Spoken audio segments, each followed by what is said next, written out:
Hello dear viewers, support me by subscribing to my channel and share my video if you like it, and also make sure you comment your thought. Now let's start the video. Because they want more, Marty sneered. Do you think they want to lower the price of Poseidon brew? They want the recipe for Poseidon brew. There is no doubt that Marty has a more thorough understanding of human nature, while Dano is a little less clear in comparison. It is also because of this that Jack made Marty the spokesperson and branch president of the Chamber of Commerce in Marine, while Dano became Marty's secretary and assistant. Marty continued, they want to withdraw from the Chamber of Commerce just because they want me to come forward to stay, and then ask me for the formula of Poseidon brew. If I'm weak, they'll stick to the recipe. If I'm tough, they'll do the next best thing, and ask me to lower the price. Marty even figured out their thoughts, just 2 moves back and forth. But they made a miscalculation. The gap between Poseidon wine and other alcoholic beverages was too great. Even if they unite to boycott Poseidon brew, other trading city-states will still buy it. What's ridiculous is that His Majesty the Poseidon's trial operation in Marine gave them the illusion that Poseidon brew must be sold in Marine. Then what should we do? Lower the price? Or stop selling it in Marine? Dano asked. Marty smiled disdainfully. Of course we have to sell it in Marine. It's not like we can't sell it without them. We can cooperate with Her Majesty the Queen. She is worried that there is no industry in Marine to replace the slave trade to attract outside merchants. And since they want to withdraw, we have an excuse to seize all their merchant ships and wealth. It doesn't matter if they are big nobles, but many of the Marine merchants who joined the Chamber of Commerce are not worth more than 100,000 gold dragons. As long as they dare to withdraw, Marty can force them to pay liquidated damages. If they have no money, they will use their assets to offset it. Among the list of people they just compiled, there were 7 businessmen, 5 minor nobles, 1 great leader of the neutral faction, and 2 great leaders of the conservative faction. A total of 15 forces have proposed to withdraw from the Chamber of Commerce, which only has 20 members. At the same time, this is also their confidence. Dano was a little worried. Will they obediently pay the money? I always feel that they will refuse to pay liquidated damages under the leadership of the Great Master. Marty heard this and said slightly arrogantly, Dano, this is the bad thing about you. You worry too much and do things before and after. What are you afraid of? I tell you the truth, His Majesty, the Poseidon is expecting the Great Master and others to take the lead in resisting, and so is Daenerys.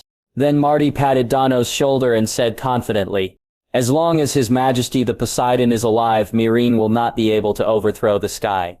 Dano felt relieved after hearing this, so he said to Marty, let's go have a drink. Jack had long expected that such a day would come, so he asked Dano and Marty to dismantle the distillation device in advance. The brewing master has also boarded the ship to Neptune Island. Regardless of the undercurrents in Marine, the development of Neptune Island has truly entered its peak period. Jack, who has been Prime Minister in Marine for a while, has become more and more comfortable in handling government affairs. Therefore, the entire Neptune Island with 30,000 people began to move quickly. In the Poseidon Palace, Jack was lying on a bed. Betril was straddling him and massaging him. 2 handsome maids put the tender and soft flesh into his mouth. Newgate reported the work beside him. Your Majesty, the pool you requested has been built, with a diameter of 50 meters. Jack didn't know whether the oilfish lived in groups or solitary, and he wasn't sure when the oilfish would leave their mothers and live alone. So Newgate was asked to dig out a pool 50 meters in diameter and 5 meters deep, and then lock up the group of young oilfish. The importance of oilfish is so high that the female oilfish beast burned for 3 days and 3 nights before it was reduced to ashes. Moreover, the female beast can lay thousands of eggs at one time, which is much more convenient than coal when facing a long night. Jack has done experiments and found that the real burning substance is the mucus secreted from the monster's body. This mucus is secreted when the monster breaks out of its shell. In other words, if the mucus can be stored for a long time, it will be quite powerful. But the result was a pity. The mucus peeled off from the monster's body looked like sticky snot at first, but it quickly hardened as soon as it left the body of the oilfish. The hardened slime is as hard as stone and cannot be burned anymore. Jack is experimenting with whether the solid slime can be converted into liquid again. If it can be realized, it will really achieve fuel freedom. No matter whether it is stored in water or oil, it is useless. There may be other ways to preserve it. However, it is impossible to study the current situation of Atlantis, so we can only temporarily abandon the plan to store mucus separately. I will take time tonight to drive all the oil fish in the lake into the pond. How is the tribute plan? The tribute plan is a beautified word, but this plan is essentially a bloody and violent accumulation of capital. Jack plans to send 3,000 Unsullied to dress up as pirates. A war is about to break out in Slaver's Bay, and a large number of merchant ships are preparing to go to Slaver's Bay to make war profits. Regardless of naval war or land war, merchants accompanying the army are very common in the world of ice and fire. What's more, the siege of Meereen by the slave owners will be a protracted battle. Meereen, with the Unsullied guarding the city, cannot be conquered overnight. This gave merchants an opportunity to make money, and many merchants even began to sell their property to buy food, livestock, and alcohol, waiting for the war to come and make a fortune. Jack also saw the business opportunity. Merchants made money from the war, and Atlantis made money from merchants, but Jack was buying for 0 yuan. Jack also gave this action a nice name. Isn't buying for 0 yuan the same as other people paying tribute? It's called the tribute plan. I am teaching them navigation knowledge. They are learning very seriously and quickly. In 3 days they will be able to follow the caravan to Braavos. Jack waved his hand. Just arrange a few hundred people to follow the caravan to Braavos. It will be too late to wait for the 39 large warships to come back. It will take at least half a year to get from here to Braavos. You ask Redger to free up the 41 small merchant ships, and I will give him 12 giant merchant ships to replace the 41 small boats. Newgate's eyes lit up. Atlantis now has a total of 260 ships, 37 more medium-sized ships than the previous two. Of these 260 ships, 39 large merchant ships were sent to Braavos to be transformed into large warships, and the rest were 13 giant ships, including the Sea King, 16 medium-sized ships, and 41 small ships. Private business is currently prohibited on Sea King Island, and no businessman knows the location of the Seychelles Islands. Therefore, except for the 39 large ships under renovation, all other ships are under the management of the Chamber of Commerce, and go out to sea day and night to buy various materials. Among them the most imported are slaves, food, and iron ore. Atlantis currently has only 30,000 people, and at least 100,000 people are needed to have a sufficient fertility base. Moreover, when Atlantis buys slaves, the ratio of men to women has always been 4:6, and women are the main force of fertility. For this reason, Jack has also specially formulated some policies to stimulate men and women to get married and have children. For example, you are entitled to 90 days of paid leave during pregnancy, and you can receive child care subsidies before your baby is 3 years old, etc. These are all methods that Jack imitated in previous lives to save fertility rates.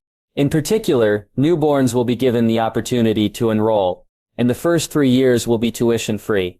As for where Jack got so much money, it's very simple. Just plunder the wealth of other forces.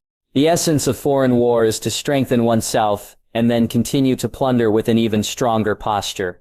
It can be said that from the perspective of women in Atlantis, giving birth to a baby is like laying a golden egg. As long as the child is born, the country will provide money. In the Middle Ages, having children was considered a right thing for women, and children were the guarantee of labor and old age. And all the money the empire gives out is because of the kindness of the Poseidon and for their sake. Jack's policy also successfully set off a wave of baby boom on Neptune Island. There are even many men and women who spend money from the empire in order to have children. They don't even know each other's people, and they get married right away after a simple contact, and they feel they are compatible. This situation couldn't help but remind Jack of the blind date in his previous life. The two parties also didn't understand each other, and they got married in a hurry because of the pressure from the family. The final result is that married life is a mess. It's fine if you have children, but if you don't have children, you'll basically get divorced. In his previous life, after Jack was Dandan, he witnessed with his own eyes the process of China going from a country with a large population to a country with negative population growth. At that time, Jack thought it was good when it came to individuals. At least the fewer people there were, the more valuable it would be. But now Jack is a leader, an emperor, and a modern man who understands the 5,000 years of history of his country. He is very aware of the benefits brought by the demographic dividend, so he has been involved in population development since the founding of Atlantis. He wanted Atlantis to have a demographic dividend, and at least to maintain an explosive population growth trend until it entered modern society. But Jack is not in a hurry. Even with Jack's own intervention, it will take 100 or 200 years to leap from the Middle Ages to modern society. That's long enough for Jack to start working on the minds of the Atlanteans. Newgate didn't know what was going on in Jack's mind. He only knew that Atlantis would be able to absorb more slaves. With 12 giant ships, thousands more people can be transported without disturbing Atlantis' strategic food storage. If a giant ship follows the normal slave transportation method, it can carry at least 1,000 people, but the cabin may be crowded with people. By the way, Newgate, now that the factory on Crescent Island has started working, how will the traffic be solved? Your Majesty, the distance between the islands is only half an hour. According to your suggestion, a small island was built there. Community. Yes, it is a community, but we have limited manpower, and have only built one finished community with only 30 houses. According to what the craftsman said, they inserted something developed by blacksmiths into the cement. What is it called? What is it called? Alloy steel. Yes, it's alloy steel. I'm sorry, Your Majesty. I'm old and my memory is really not very good. Newgate said with some embarrassment. Jack waved and asked the maid to move a bench to Newgate. Sit down and talk when you're old. You're over 50 and you're pretty tough. What Jack said is true. In the world of Game of Thrones, even in Changsha, the average age of the world's population is only between 30 and 35 years old. If it's a long night, well, the average age cannot be calculated. Because even some proletarian knights or small nobles with poor territories may freeze to death or starve to death. When the long night comes, Essos' situation is better than that of Westeros. At least Essos won't have snow all year round. But Westeros is different, especially the north. There are about 2 million people in the north, and it would be good to have 1/3 left after a long night. They followed the idea you provided and inserted this corrosion-resistant alloy steel into the cement. Therefore, our community can be built up to 5 floors, and each floor has a standard room of 84 square meters, with 2 bedrooms and 1 living room. In fact, it can be built even higher. People in Game of Thrones are still very skilled in building houses. The castles of nobles and the pyramids of slave owners all demonstrate the extraordinary skills of craftsmen. Especially the Great Pyramid that Daenerys occupies is 200 meters high. But what Jack wanted was low cost and high efficiency, so a 5-story community became the best choice. Not only is it not as complicated to build as pyramids and castles, it also allowed the foundation that could only accommodate 6 homes to be used by 30 homes. Utilization has increased 5-fold. How great! Jack is a good man. He has not introduced the public sharing system. Each house has a standard 84 square meters with 2 bedrooms and 1 living room. You will arrange for someone to announce it later, saying that the first Happy Home community has been built on Yoyu Island, and there are currently only 30 houses on a first-come, first-served basis. At the same time, glass factories, breweries, soap factories, fertilizer factories, ironworks, and clothing factories began to recruit workers. The average monthly salary is 6,000 copper coins, with 5 days off and 2 days off. Priority is given to those who are married and those with children at home. The factory will also provide additional welfare policies such as childcare subsidies. Newgate was a little surprised when he heard this and said, Your Majesty, is this too high? The average monthly salary of 6,000 is too high, just pay 600 a month. An average of 600 copper coins a month, with no time off. This is the treatment of most people who cut wood, collect stones, and reclaim wasteland. But even so, Newgate thinks the treatment is too good. In his opinion, being able to arrange 3 meals a day for them and get 300 copper coins a month is already a gift from Jack. After all, the 3 meals a day that Jack arranged for this group of people include minced meat and big bones. Even if there is not much meat and big bones, there is meat to eat every day, which is the greatest ideal of every slave. Jack doesn't know what Newgate thinks. If he knew, he would definitely sigh. You are kind, but not much. In fact, in Newgate's opinion, providing meals, 3 meals a day, and giving 10 copper coins a day are simply the days that slaves dare not dream of. But in Jack's opinion, it is far from enough. If the salary is not high, how to stimulate consumption? How to sell houses. One difference between Atlantis and other forces is that in terms of land system, the land belongs to the Empire and the people have the right to use it.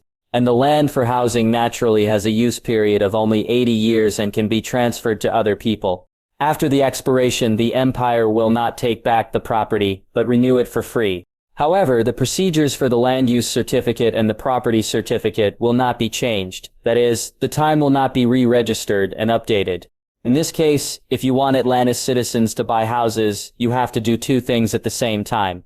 Newgate. Add one more thing to the law. Any Atlantis citizen is prohibited from building a house by himself. All housing is built in the community by the state, and private land transactions are strictly prohibited. All land transactions must be registered with the government.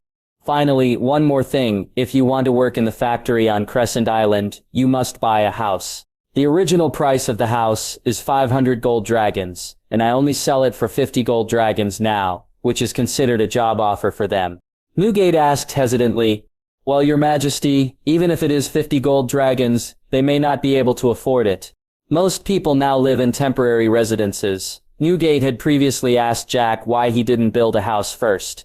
At that time, Jack's reply to him was to wait and he would make his own arrangements. Newgate didn't expect Jack to make money by selling houses in the community, but a house is 50 gold dragons, which is indeed a lot of money.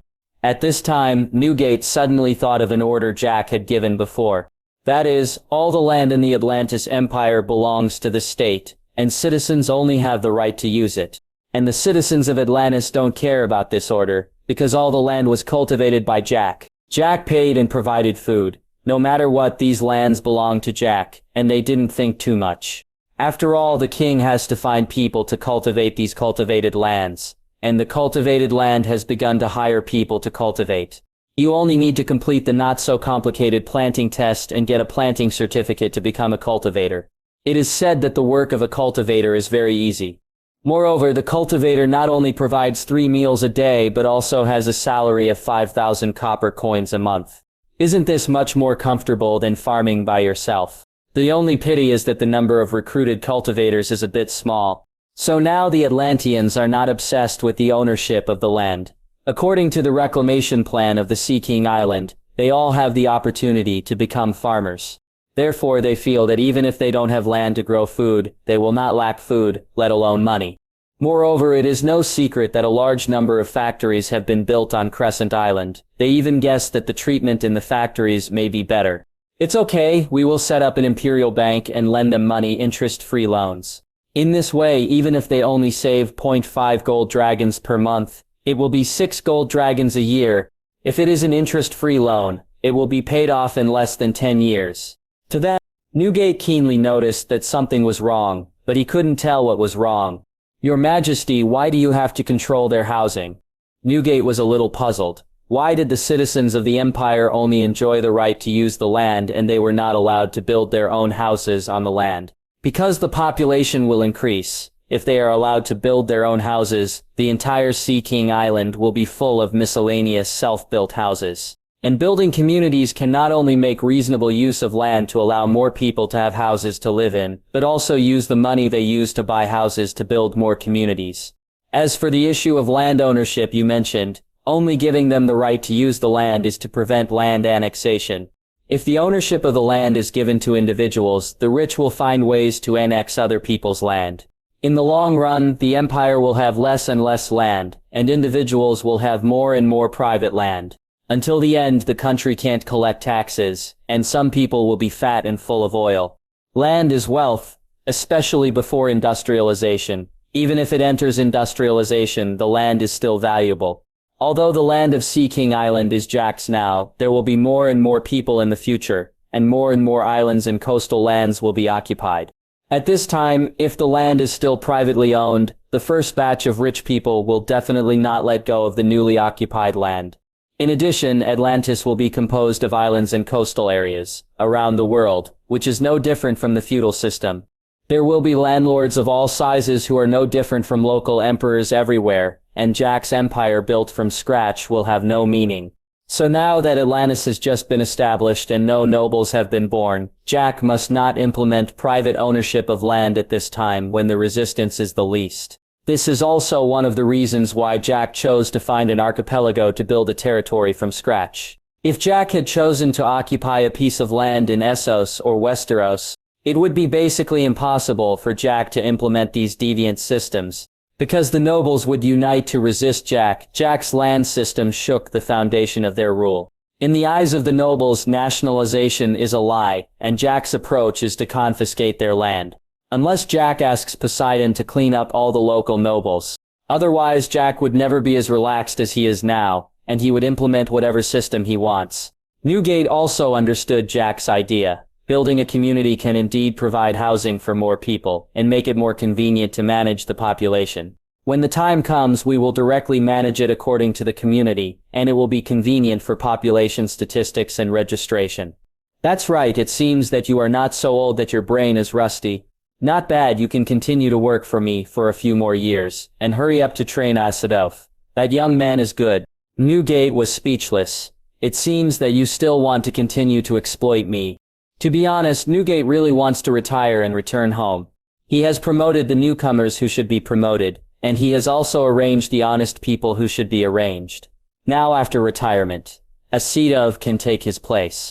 And he can receive a pension and live in the house allocated by the Empire to enjoy his old age. When Vitelier gives birth to another fat boy for him to take care of, he will enjoy the happiness of family life. His life will be worth it. As for the power of the Prime Minister, Newgate really doesn't care. As an old slave, it is the greatest happiness to be saved by the Sea King and enjoy his old age. Let the game of power be left to the young people. Atlantis is basically a 20-year-old young man. In addition, there is a big power vacancy now, and the struggle is fierce. At night the moon was dark and the stars were sparse, which seemed to indicate that it might rain in the next few days. At this time, Jack's decree had been notified to everyone. The citizens of Atlantis did not protest as Jack imagined, but instead asked when they could get loans to buy houses. Except for the first 5,000 high-level slaves, the rest of the Sea King Island were ordinary people working hard at the bottom.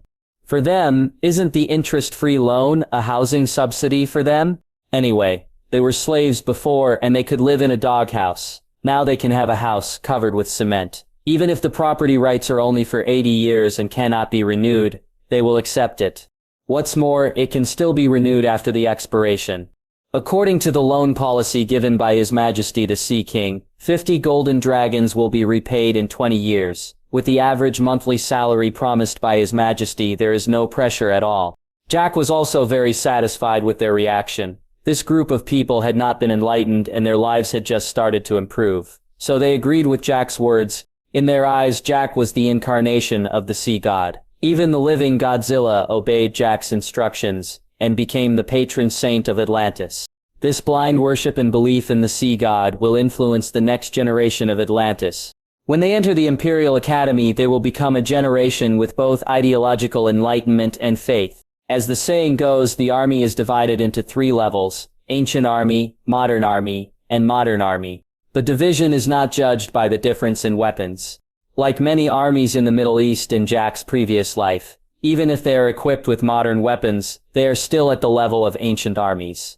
The most obvious feature of ancient armies is that they don't know why they fight, and have no desire to fight. They can only improve the combat level of their leaders, and they are armed forces that satisfy the selfish desires of the controllers. Many times a 10% casualty will lead to a rout. Modern armies are based on a small number of officers and a large number of consumable soldiers. They know what they are fighting for, and act with this belief. This belief can be animal desire, religious belief, or nationalism. Its disadvantage is rigidity and dogmatism. Modern armies have strengthened the basic combat literacy of soldiers on the basis of modern armies. More importantly, they have judgment and unshakable faith. The simplest source of judgment is reading and literacy. But it is usually difficult to have a firm belief after reading and literacy. If an army has judgment and firm belief, its fighting power, subjective initiative and fighting will be unparalleled. The most intuitive manifestation is the army's flexible fighting, and it is common for them to hold their ground until the last man. Obviously, Jack's goal is to build a modern army. The 2 conditions of building an empire from scratch and Godzilla gave Jack the foundation for building a modern army. It only takes 20 years for Atlantis' army to be unprecedentedly powerful.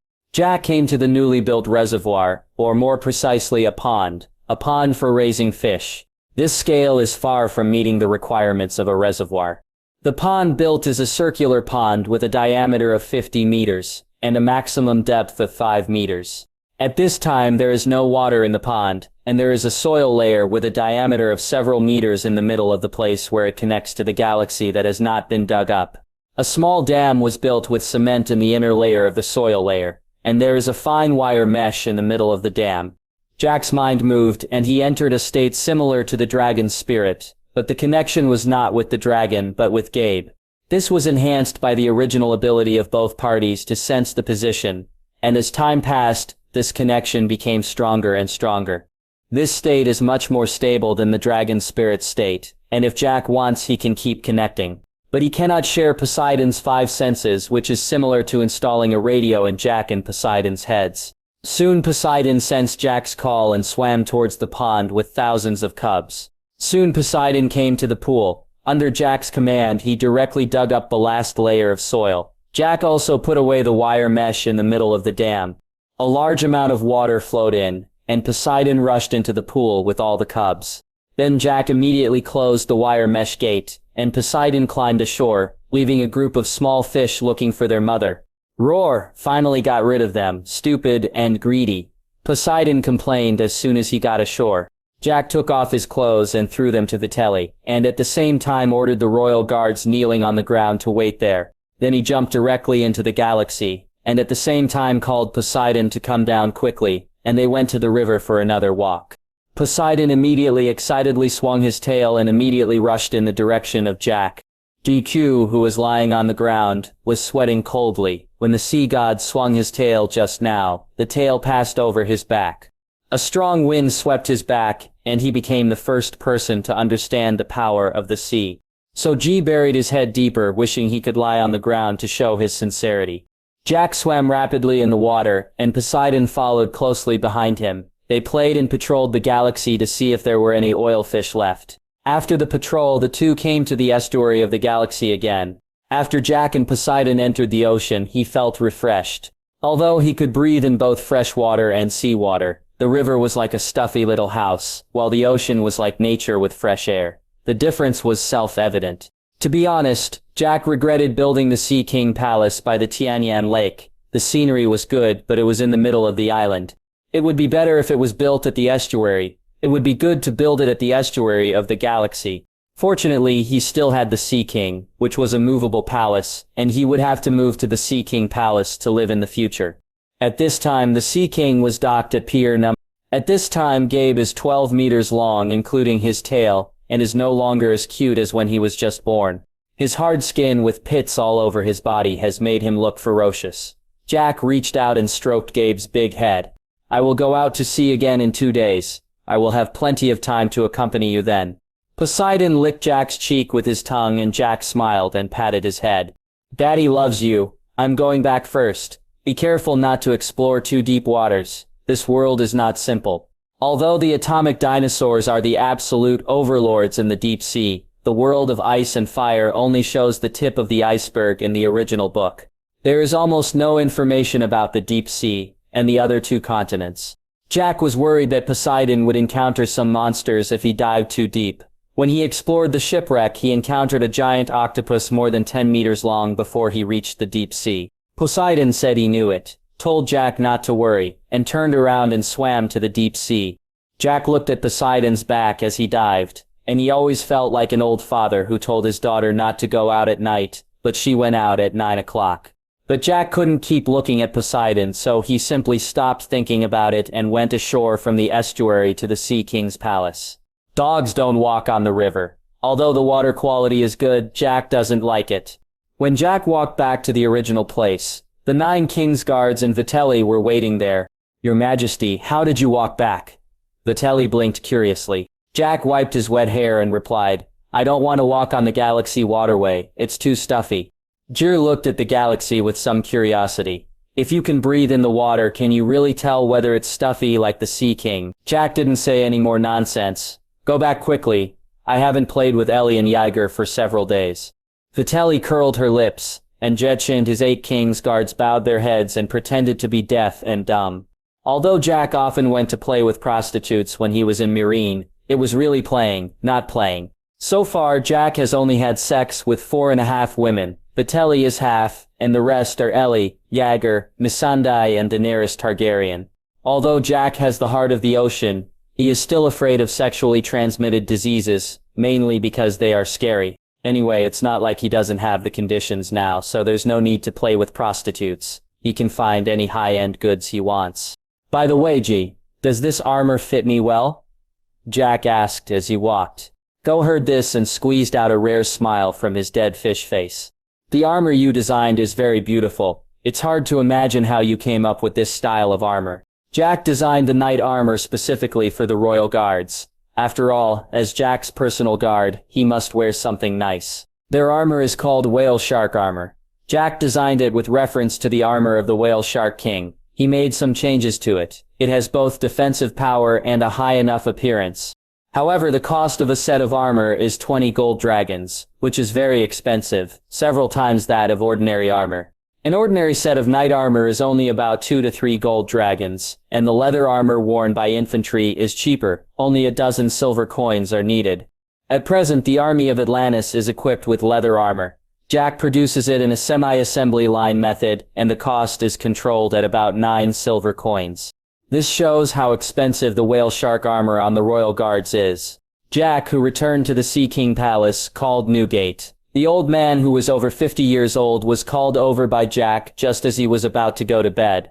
Are you ready to rest? No, if you called me half an hour later, I might have rested. Jack did not expose Newgate but said, get ready and try to let Asadov take over your work within 3 months. In addition, the tribute plan may have to make some changes. Change again? Newgate asked in surprise.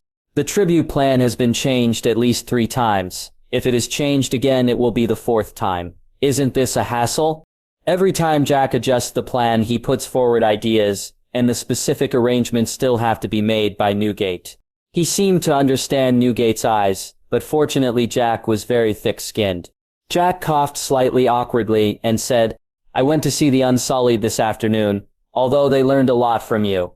But they are not professional sailors after all. Only by forming a military formation on land can they best utilize their advantages. Newgate frowned slightly. So, what do you mean? Leave 1878 Unsullied to maintain order on the island, and the remaining 5,000 Unsullied, led by Kaido, go to Slaver's Bay to capture Astapor. There are also 500 sailors on the island. Let them drive 30 small boats, disguise themselves as pirates, and rob merchant ships heading to Slaver Bay. Remember, only medium-sized ships and large ships are needed, and small ships are not needed as they are of little use. Jack didn't want the cargo on their ship, he wanted their ship. Newgate keenly discovered the problem. What about you? Jack blinked his purple eyes. Me? Of course I'm taking command from the rear on the Poseidon. Jack said it was natural, and Newgate suddenly realized it. No wonder you asked Isidol to take over my job within 3 months. You are such a good person. You are afraid of exhausting me to death, right? Newgate knew Jack's intention as soon as he heard it, which was nothing more than to go out and relax on the Poseidon. But although it was true that Jack wanted to go out and play, he also wanted to give orders for the convenience of him. This time he takes over Astapor and Slaver's Bay, and he will take action as the Atlantis King of the Sea. On the one hand, it is to flex its muscles and let them know that Atlantis is not a soft persimmon and has a strong military force, so that it can be easier to negotiate business in the future. The second is to conduct experiments in Astapor and try how to establish an excellent overseas colony. Jack was familiar with the word colony, but he had no experience in how to collect wool from the colony. In addition, this opportunity is rare. After careful consideration, Jack did not believe that the Unsullied had the potential to become an elite navy. Then simply take advantage of the power chaos within Astapor, and the world's slave owners are fighting Daenerys, and he directly sends troops to capture Astapor. Take the opportunity to test the attitude of the slave owners. If the slave owners still take action against Astaba, after he says he will not overthrow slavery, then he will hold on to the city. When the slave owner and Daenerys are fighting fiercely, they send troops to make a sneak attack. If the slave owners say we don't care about you, Jack will use Astapor as a base to establish the first overseas colony. Then wait for the slave owner and Daenerys to fight fiercely and then send troops to make a sneak attack. Anyway, Jack just wants to find a reason to take action. He knows very well who is a reliable ally and who can bring him benefits. If the slavers defeated Daenerys, there was no need to think about it. Jack would definitely be next. Whether it's to kill the dragon in Jack's hands or for the technology possessed by Atlantis, they will find excuses to attack Jack and Atlantis. Unless Atlantis doesn't trade with others and hides directly in the Seychelles Islands. Otherwise, it would be impossible for Jack's identity to be concealed for a long time. After this group of free trade city-states became independent, they have been entrenched in Essos for hundreds of years, but the fear of the Dragon King is still imprinted in their bones. Without the dragons, they would not have felt that Daenerys had the power to threaten slavery throughout Essos. Naturally, there will be no rush to form a combined army to attack Daenerys. So on the surface they just want to maintain slavery, but in fact they are afraid that Daenerys' dragon will grow up and reconquer them. If Dany's dragons grow up 20 years later, and her dragons even give birth to dragon cubs, then who can guarantee that there won't be another Valyria in a few hundred years? So rather than saying that they want to eliminate an outsider who breaks the order, it is better to say that they want to eliminate creatures like dragons. When Daenerys shouted the slogan to free the slaves, Yunkai still sent an envoy. It means that as long as Daenerys returns to Westeros, she will not pursue the matter of Astapor. He was even willing to give Dany a large number of ships. Why? It's not because they expect Daenerys to rule Westeros, honestly, like her ancestors. As a result, Dany not only wants to stay in Essos, but also destroys the slavery system in Essos. It was like a fight between two parties. The party with more people wanted to settle the matter, but the other party directly took out 3 artillery and pointed it at them. So the slave owners had to fight. Not only did they fight, they also had to kill all of Daenerys' dragons. In this case, there is another budding force with 1 artillery and many technologies that can earn huge amounts of wealth. Jack knew with his ass what choices these greedy slave owners would make. So instead of being bullied to the point of being bullied and then fighting back, it is better to just put the shit bowl on the opponent's head and then beat him up. 3 days later, Pier 1 of Neptune Island. The huge Sea Emperor sailed to the sea again, accompanied by hundreds of merchant ships, carrying some food and 5,000 unsullied. In the past 3 days, all ships returning to Atlantis have been suspended from returning to sea. After Jack took the lead to set off with the unsullied, 30 small boats were disguised, put on the classic pirate skull and crossbones flag, and sailed into the distance. Soon a band of well-armed pirates will be wreaking havoc on the summer sea. This time, Jack specifically asked Poseidon to pull the Poseidon forward to ensure the speed of the entire fleet. At the same time, Jack only brought 5,000 unsullied and did not bring any bureaucrats. Colony has always been a very vague concept. Population migration, agricultural reclamation, alien rule, commercial control, industrial advantage.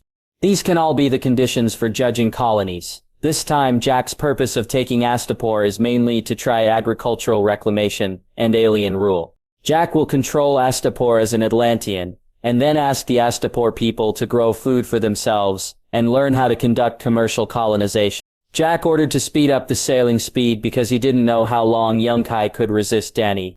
What if Dany directly took Yunkai and then directly took down Astapor?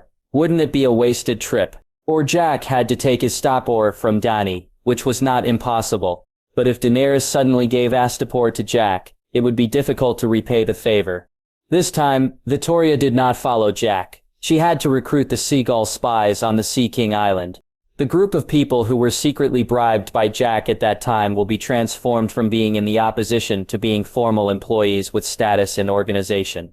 After returning, she must find an opportunity to meet Varys and learn some experience from him in managing an intelligence organization. If time flies by quickly, more than a month will pass in the blink of an eye. The Poseidon is like a palace on the sea, huge and luxurious. Now Jack is sailing the Poseidon out to sea, and there are only more than 100 people on board. In addition to sailors and maids, the defense force only has 9 Imperial guards. Of course, Jack can also be counted as one. On the deck, Jack taught Ellie and Yag Chinese while playing with a trident made of Valyrian steel. Shirai clumsily imitated Jack's words. Ellie saw the smile in Jack's eyes and asked, "Your Majesty, what does this mean?" Jack smiled evilly and explained the meaning of this sentence. After hearing this, Yiger's face turned red. Ellie gave Jack a wink and said it again to Jack. Younger is introverted and always likes Jack to be gentler, while Ellie is wild and likes Jack to treat her roughly in various ways. Your Majesty, why do we have to learn this Chinese language? Jaeger asked strangely. Jack thought for a moment, sorted out his language and said, because we need a different language.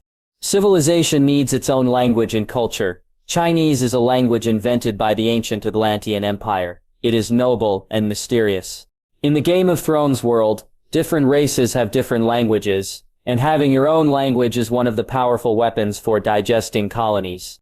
There are many dialects spoken within Westeros, but only two originate here, the ancient language spoken by the first peoples before the invasion of the Andals, and later Common Tongue, the only language of the Seven Kingdoms. Even though there are many variations of the Common Tongue, the people of Dorne in the far south can communicate with those in the north without any barriers. Alternatively, the Rhoynar may have brought their own language with them, but then died out. Foreign languages were either learned in the Citadel or brought into Westeros by immigrants, merchants, mercenaries and the like.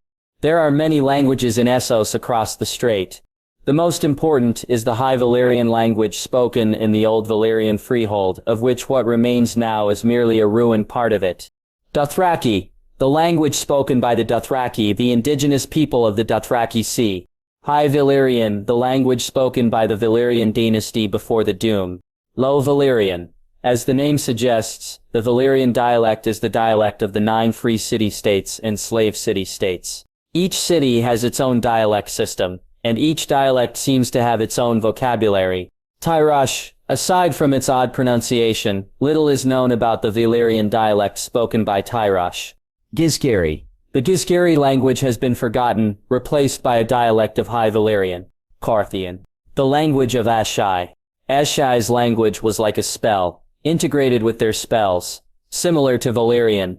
Lazarin, said to be similar to singing.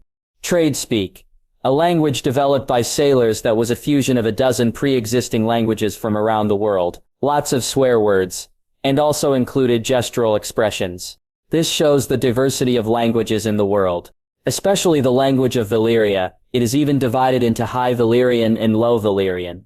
To this day, half of the world's population speaks Low Valyrian. So Jack planned to teach the Valyrian people Chinese in 1 to 2 generations.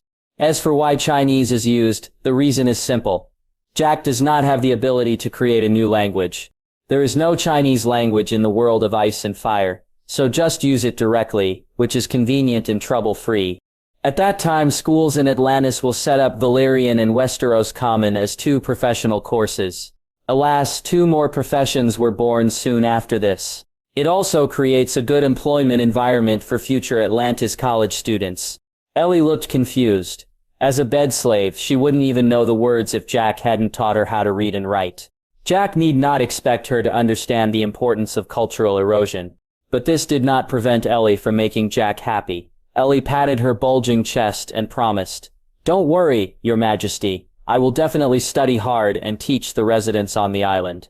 Jack smiled and patted her chest. The island residents don't need to learn Chinese. What you have to do is teach their children Chinese.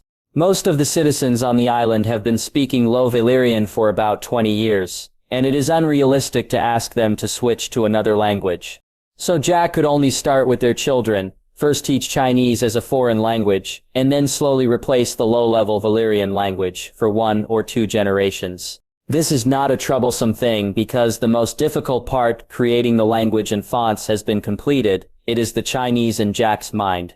"Your Majesty, we will arrive at Astapor Pier soon." Joe came to Jack and reported. "Huh?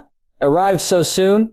Jack was a little surprised. "It's late, Your Majesty, we are sailing very fast, and the Unsullied have already landed at the dock of Astapor."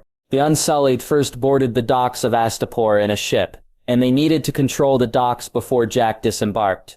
Soon the huge Poseidon docked at the dock of Astapor, and Jack stepped off the Poseidon under the gaze of 5,000 Unsullied. The Valyrian freehold destroyed the ancient Geese Empire, and Astapor was a surviving Geese colony. It was once conquered by the Valyrians, and built into a center for the slave trade.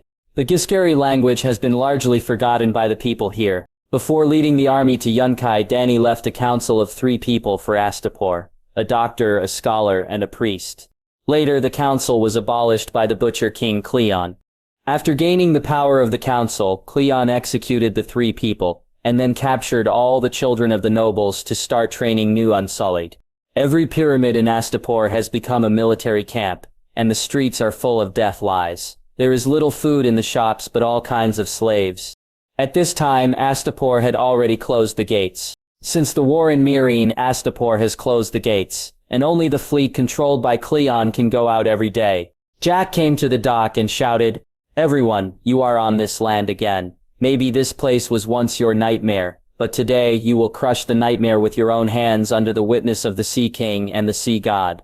As soon as Jack finished speaking, he suddenly hit the ground heavily with the trident in his hand. Then there was a dull roar from the sea and the sky, and a red dragon with a wingspan of more than 3 meters fell from the sky, and then crawled at Jack's feet. Then a blue beam of light shattered the wooden bridge of the dock, and Godzilla came ashore from the deep sea and stood beside Jack in the eyes of awe.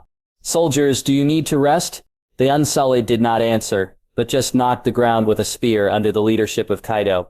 Just 10 minutes ago, Astapor's defenders discovered Atlantis's huge fleet. So they immediately informed Astapor's current ruler, King Cleon the Butcher. Cleon naturally had some brains to overthrow the 3-person parliament. After receiving the news, they immediately organized 5,000 slaves to come to the city wall to prepare for any possible emergencies. By the time Cleon reached the city walls of Astapor, 5,000 Unsullied had already appeared at the dock in the distance. The appearance of the 5,000 Unsullied almost frightened Cleon into carrying him away. He thought it was Daenerys who was coming, and he was already prepared to defend the city. But then he saw the Poseidon flag of Atlantis and immediately realized that it was not Daenerys' army. Although he had never seen the Poseidon flag, he guessed the identity of the other party, the father of dragons, Jack Poseidon. Because besides Daenerys, only the Dragon Father has so many Unsullied in his hands. Hey, the father of the dragon really betrayed Daenerys and became independent. Cleon cursed angrily. Since Jack left Meereen and did not return for 2 months, rumors about the feud between the Dragon Father and the Dragon Mother spread throughout Slaver's Bay. People have speculated what happened, but it is undeniable that the Dragon Father did not come back. Cleon did not expect that as soon as the Dragon Father returned, he would lead his troops to the door of Astapor. However, after Cleon saw that it was the father of the dragon, he felt a little relieved. After all, the father of the dragon only brought a few thousand people and had not seen the siege equipment yet. But soon Cleon was horrified to discover that the father of dragons said something in the crowd, and directly summoned a strange red dragon.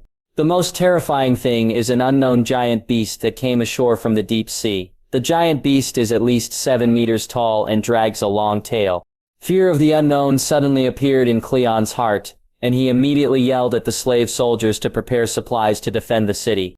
But Jack had no intention of engaging in a back-and-forth siege with Cleon. He swung the Poseidon trident forward directly, pointed it at the city gate of Astapor, and shouted, "Annihilation."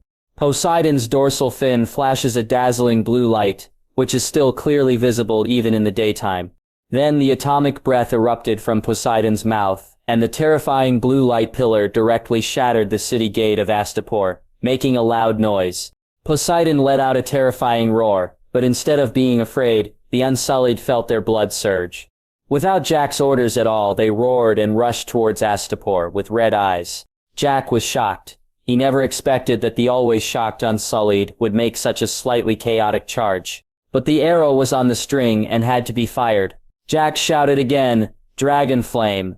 Koraxu roared in response and swung toward the walls of Astapor.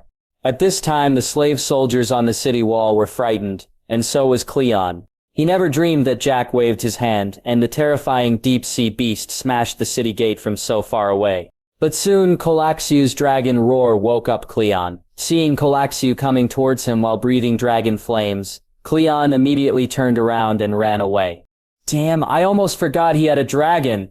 Daemon Targaryen's Koraxu is famous for its ability to spray fire. Jack's Koraxu is the same breed as Daemon's, so it's natural that it can breathe fire. The slave soldiers on the city wall were driven away by Koraxu's dragon flames, and they all ran down the city wall wailing. Jack, accompanied by Poseidon, walked into Astapor and went straight to the largest pyramid in Astapor. There was Cleon's residence, known as the Butcher's Pyramid. Jack walked all the way to the Butcher's Pyramid, and many slaves and free people saw the huge Poseidon along the way. This caused a huge shock to them. No one expected that there would be such a terrifying beast in the world. At this time, Cleon was hiding in the pyramid with his cronies, preparing to resist, but the fear of death had already swallowed him up. Looking at the tallest pyramid in Astapor in front of him, and looking at the Astapor people secretly watching in the distance, Jack made a decision in his heart. Annihilation! The blue light beam appeared again and hit the Great Pyramid directly. If you want to hide in the pyramid, then you should be buried in it forever. In the end, the Great Pyramid, which had stood for hundreds of years, could only hold out for a few minutes against Poseidon's atomic breath. At this time, Poseidon has begun to take on the invincible appearance of a titan, and even his atomic breath can be released continuously for several minutes. Looking at the collapsed pyramid, Jack was filled with emotion. According to the introduction of the system, Poseidon only needs 20 years to reach adulthood. At that time, you won't even need to use your atomic breath, you can just use your body to destroy all the buildings in the world of ice and fire. Looking at the collapsed pyramid, Jack asked Poseidon to return to the sea first. Then he ordered Kaido lead a raid on Astapor and kill all Cleon's cronies. There were almost no casualties in the city's destruction this time. Poseidon's role was not only to break open the city gates, but also to intimidate people's hearts. Under the leadership of Kaido, the Unsullied quickly took control of the entire Astapor, killing a large number of noble forces promoted by Cleon. In the end, only a handful of nobles were left in the entire city, and the rest were all civilians and slaves. Most of the good people in Astapor fled to Yonkai, and those who stayed in Astapor were basically all taken care of by Cleon, and their children were castrated and raised to be unsullied. Jack didn't even see Cleon, and he was buried alive under the ruins of the pyramid. Jack re-supported an Astapor provisional government consisting of 5 maesters and butlers. At Jack's request, they issued a decree to abolish slavery again, and everyone returned to the status of free people. At the call of the provisional government, the free people began to build the city gate, and built railings around the ruins of the Great Pyramid. Jack wanted to use the ruins of the pyramid to remind the Astapor provisional government, and everyone, don't forget how this pyramid became a ruin. A week later, Jack plundered Cleon's wealth, only less than 200,000 gold dragons. Poor as hell. Jack didn't even let go of the ruins of the Great Pyramid. Jack handed the 200,000 gold dragons to the caravan and asked them to return to the Sea King Island with the money.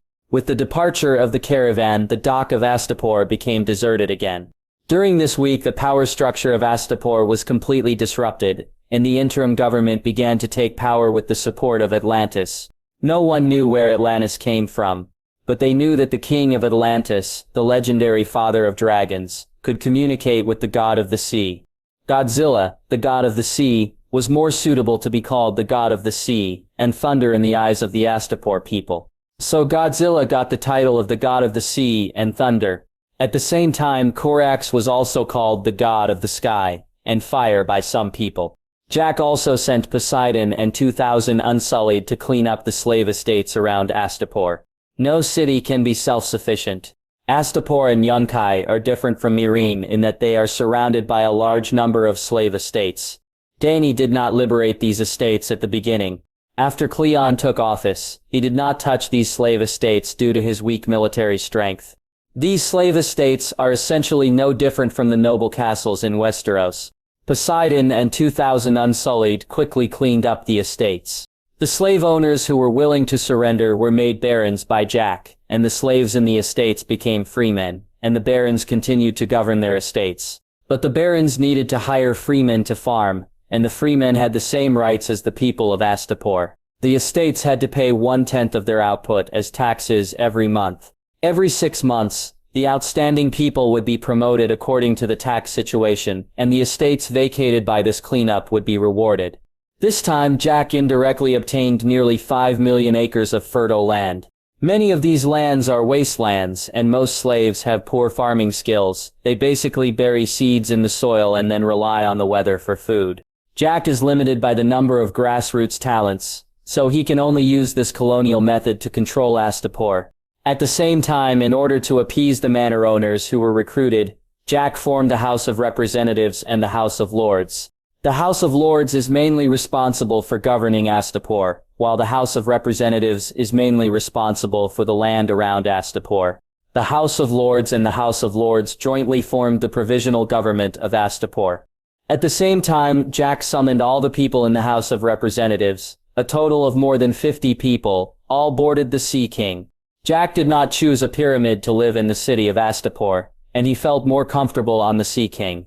On the deck, Jack met all the people in the House of Representatives, including 5 senior members of the House of Lords and 49 manor owners of the House of Representatives. All 44 people looked at Jack Poseidon and Korakshu beside him with fear. This fear did not come from Jack and Korakshu, but from Poseidon. They would never forget the scene of a giant beast as tall as a house breaking through the gate of the manor. In contrast, they would rather face the spear of the Unsullied than the roar of Poseidon. Everyone, I believe you should be clear about the current situation. Let me introduce myself. I am Jack Poseidon, the Sea King of Atlantis. You can also call me the Father of Dragons. From today, the Astapor provisional government will become a formal government. There is an old saying in Atlantis called "Those who know the times are heroes." I believe that with the support of Atlantis you will definitely be able to build a beautiful city-state. You'd better not have any crooked thoughts. The sea god is getting stronger day by day. If you betray, the end will be a bit ugly. After Jack finished speaking, a blue beam of light suddenly appeared next to the Sea King and rushed straight into the sky. Everyone looked terrified, and Sanasis, one of the great counselors, immediately stepped forward. Please rest assured, Lord Poseidon. We will tear down all the bronze statues of the Harpy, and then make bronze statues of the god of ocean and thunder appear everywhere in Astapor. Thanasis was born as a high-level slave, and he was very good at scheming. At this time he already knew Jack's purpose. It was nothing more than turning Astapor into a colony of Atlantis, which made him see an opportunity. Since Astapor was a colony, it meant that Jack could no longer stay here. As long as he seized the opportunity, he would have the opportunity to become the king of Astapor. When Jack left, he would be the king of Astapor. Jack smiled at Thanasis, who was flattering. He had just found 5 stewards and maesters at random, but he didn't expect that there would be such a flattering person among them. Your name is Sanasis, right?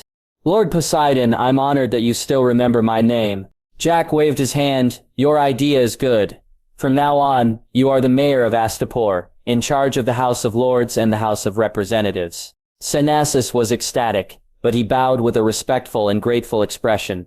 Jack looked at Sanasis with satisfaction. Before Atlantis could cultivate sufficiently loyal and outstanding grassroots managers, this kind of flattering person was the perfect object of support. At the same time, Jack ordered Sanasis to recruit 15,000 freemen who would become the military force of Astapor, but they would be trained by unsullied officers, and grassroots officers would also be unsullied. Jack wanted to control the military force of Astapor, and there was no room for negotiation on this matter. Astapor had a total of 400,000 people, more than half of whom were slaves, and there were 800,000 people in the surrounding area, 99% of whom were also slaves, and even these slaves had never been liberated. Now Jack has given them the status of freemen, and they will be paid if they work for the manor owner in the future. Jack also requires that their salary cannot be lower than the average labor salary of Astapor. In this way, Astapor's overall income will increase, and it will be able to consume more Atlantis goods anyway. It is the manor owner's money that is spent. At the same time, Jack will sell the 3.6 million acres of vacant land at a clear price. 3 gold dragons per acre for good land, 1 gold dragon per acre for ordinary land, and 1 gold dragon per acre for inferior land. The eyes of all the nobles present were bright. This price was a bit expensive, but it was acceptable, mainly because the land in Astapor was not in demand before. Many manor owners would rather let the land go to waste than sell the land in their hands. Now the opportunity is in front of them. They will definitely not let it go. With the land, they will make the money back sooner or later. Then Jack sold another 100,000 gold dragons of good land after the statistics. This group of nobles only buy good land, and they don't like the medium and low quality land. However, their dislike does not mean that the new free people in Astapor will also dislike it, especially the cheap low-quality land, which is as much as 2.2 million acres. In the eyes of the new free people, this is the land prepared for them. As long as they work for the slave owners for a few years, They can save money to buy 2 or 3 acres of land, and live a life of being the master of their own house. However, Jack is not going to let them save money to buy land. Soon the Imperial Bank will set up a branch in Astapor, and they will have low-interest loans at that time. After the nobles left with satisfaction, Jack called Kaido. "You will be stationed in Astapor for a long time. I will let Newgate arrange a few politicians to be with you. With their assistance, I believe you can control Astapor well. Don't worry, Your Majesty, I will definitely complete the task you assigned," Kaido said confidently. Since the first batch of high-level slaves arrived at the Sea King Island, Newgate has arranged for people to teach the commanders of the Unsullied to read and write. As the highest commander, Kaido is naturally the one who studies the hardest. Now reading and writing are not a problem. He even took the initiative to find some books to read. He felt that books could teach him a lot of things, not just reading and writing.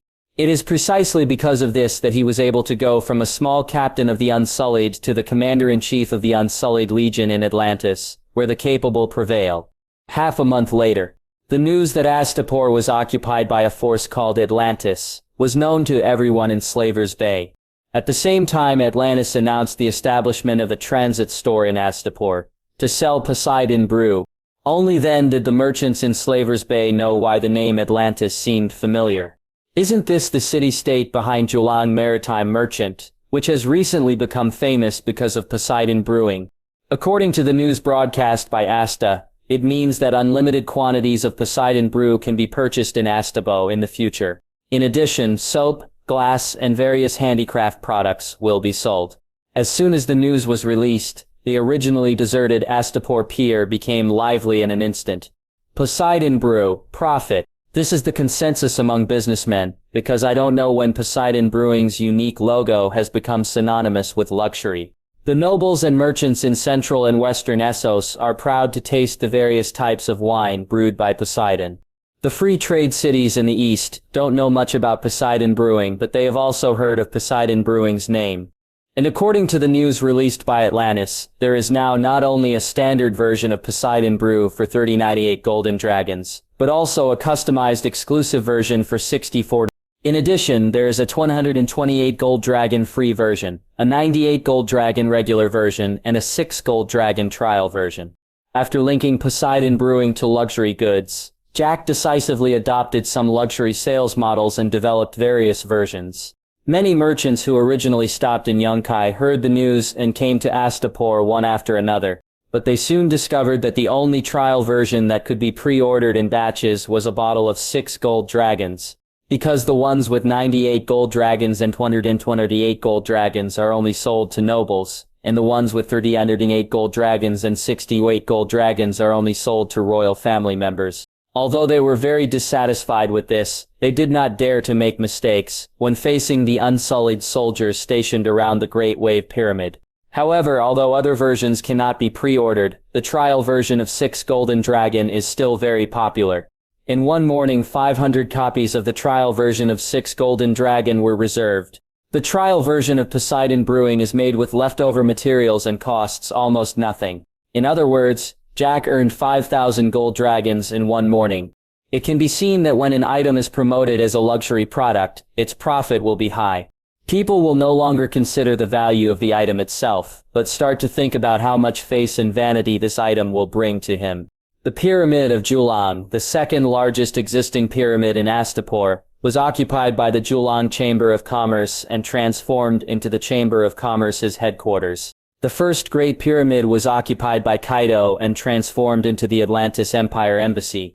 The third largest pyramid is the administrative office of the puppet regime of Astapor. In the Poseidon at the dock, Marty and Jack were having a meal. Even on the ship, the food was still rich because of the convenient supply.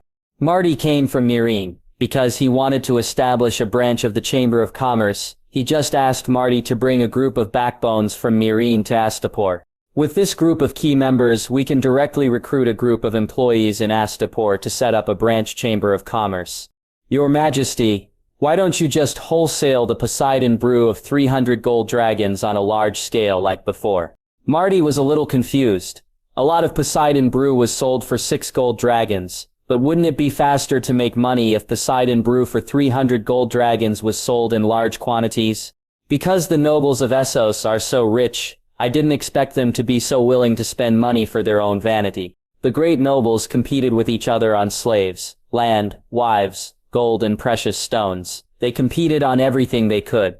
Naturally, I wouldn't mind comparing my taste in wine now. Don't worry, just do as I say. Models 98 and 28 are only sold to nobles, and models 3098 and 6048 are only sold to rulers. Maybe we are not making money now, but when our Chamber of Commerce branches are opened all over the world, we will just start making money.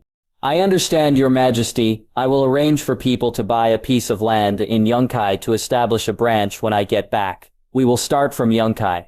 You don't need to buy the land yourself. Talk directly to the great sages of Yunkai and ask them to provide the land. Otherwise, we will not sell Poseidon brew and other products in Yunkai. Marty was stunned for a moment, then asked, will this make them unite to boycott our products? In Marty's opinion, this was a bit too much. He just wanted to harvest them and ask them to provide land. No, they have no shortage of places to build chambers of commerce branches. As long as they dare to boycott our products, we will say that they have stolen our technology and send troops to attack them. Jack smiled and patted Marty on the shoulder. Although our navy is very weak now with Poseidon here, we can still handle a weak free trade city alone. Marty was a little stunned after hearing Jack's words.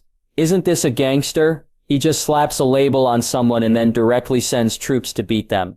But then Marty was relieved. There was no reason for Astapor to be beaten more than half a month ago. Jack suddenly appeared in Slavers Bay and turned Astapor into his colony. Jack is not worried at all about people boycotting his products. Although Atlantis currently does not have enough talents to occupy and control other trading city-states, it can still be done to conquer and plunder. The most difficult siege battle is nothing in front of Godzilla. The Unsullied can easily enter the city. Marty, you will be the district president of Slavers Bay in the future. When I come back, I will ask Richter to arrange 2 more ministers to assist you in your work.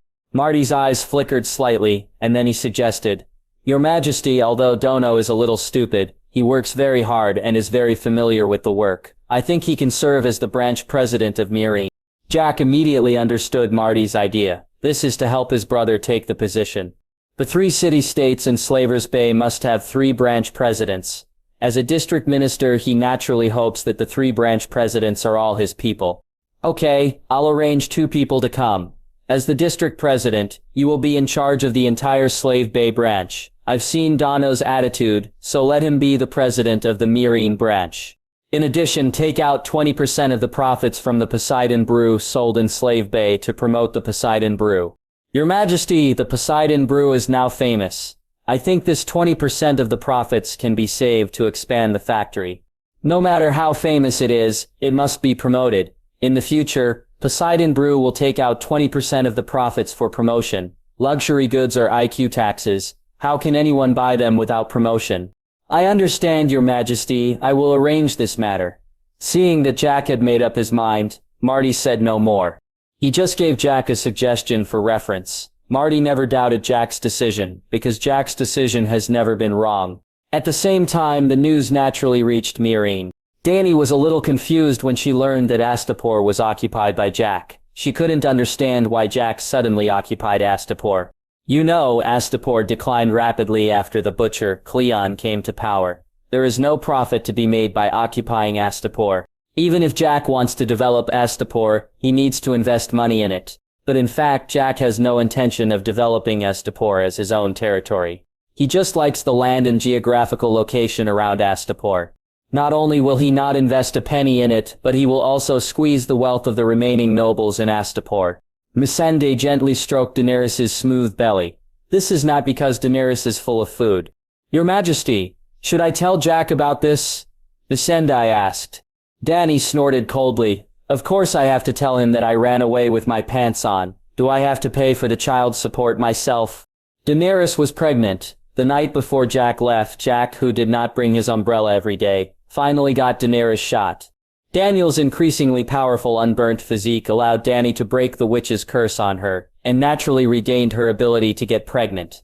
But she did not tell anyone, including Jack, about this matter, and still let Jack attack without armor every day. But you and Jack did not hold a wedding. How to arrange the identity of the child? You can't let your eldest son be an illegitimate child, right? Daenerys signaled Missandei not to worry, the father of this child is the Sea King of Atlantis. As long as the identity is announced, her ministers will spare no effort to support this child. Because this child is the child of the mother and father of dragons. He is a natural dragon rider and a descendant of the dragon family with pure blood. Even her ministers will match her with Jack's alliance, using this child as a hub to win the support of Atlantis. Now everyone in Slaver's Bay knows that the father of dragons is the king of Atlantis. They are also aware of the earning power of Poseidon's brew. After all, Poseidon's brew was spread from Meereen, and it is a real money-making tree. So Daenerys has never worried about the identity of the child, because the child is destined not to be an illegitimate child. Even if Daenerys does not recognize the child's identity as the heir, she believes that Jack will take the child back. Daenerys is even worried that if she does not give birth to twins, will Jack send someone to snatch the child. Fortunately, after confirmation by doctors and warlocks, Dany should be pregnant with twins, because her belly is much larger than that of a normal woman who is pregnant for 2 or 3 months. This is also the basis for the warlock and doctor to confirm that Daenerys is pregnant with twins. The news of Dany's pregnancy has not yet spread, and only her close friends know it. But now Jack has appeared in Astapor, and has taken Astapor, and the opportunity to release the news of Dany's pregnancy has come. Missandei, go arrange for someone to spread the news of my pregnancy. There is no need to hide the father of the child. Tell everyone directly that it is Jack Poseidon, the father of dragons. Then let your brother Missandei take a boat to Astapor, and tell Jack that his woman and child will soon be besieged by slave owners. Before Daenerys was pregnant, her relationship with Jack was that of queen and prime minister, mistress and lover. But once she had a child, it was different. Dany was no longer Jack's mistress and queen, but Jack's woman and the mother of his child. Because no matter how Jack explained it, others would think so, especially the anti-dragon alliance. If Daenerys Targaryen was not pregnant, they might be inclined to do business with Jack and then win over Jack. Even as long as Jack did not clearly express the overthrow of slavery in Astapor, they would still recognize Jack's colonization of Astapor.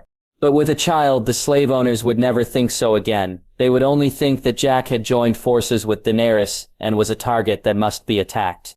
Moreover, Jack is the father of dragons. Wouldn't the child of the father and mother of dragons be a natural dragon rider? If they have more children and the dragon lays more eggs, isn't this the routine of Valyria's rise in Essos? So as long as this child is announced, no matter how Jack argues, he and his Atlantis will become Daenerys' allies. Dany gently stroked her belly. She was a little hungry. Since the morning sickness some time ago, Dany could clearly feel that the 2 little guys in her belly were madly absorbing the nutrients in her body. This is also one of the reasons why Dany felt that she was pregnant with twins. She could clearly feel it. And as expected, her appetite began to increase, and she began to eat more frequently, basically needing 5 meals a day. The child in her belly was obviously abnormal. And Dany thought of the rumor that Jack could breathe in water. Maybe Jack, like her, has some different physiques from ordinary people. When she thought of Jack asking her every time if it was too much or if it was swollen, she wanted to laugh. It was a lot, and it was rising. But now that she had been caught, Jack had no choice, even if he didn't want to help her deal with the slave owner. Because the slave owner would take the initiative to attack Jack because of this child, and they might have been troubled because they couldn't find the nest of Atlantis. But now Jack has taken Astapor by chance, and there are still 5,000 unsullied in it, which directly puts the target in front of the Anti-Dragon King Alliance. Now the Anti-Dragon King Alliance is really the Anti-Dragon King Alliance, and it has to deal with 2 Dragon Kings at once. And it's too late for Jack to escape now. Atlantis has already established a foothold in Astapor, and has also called Marty to Astapor to build a branch. Dany seemed to have seen Jack's confused face, and laughed out loud.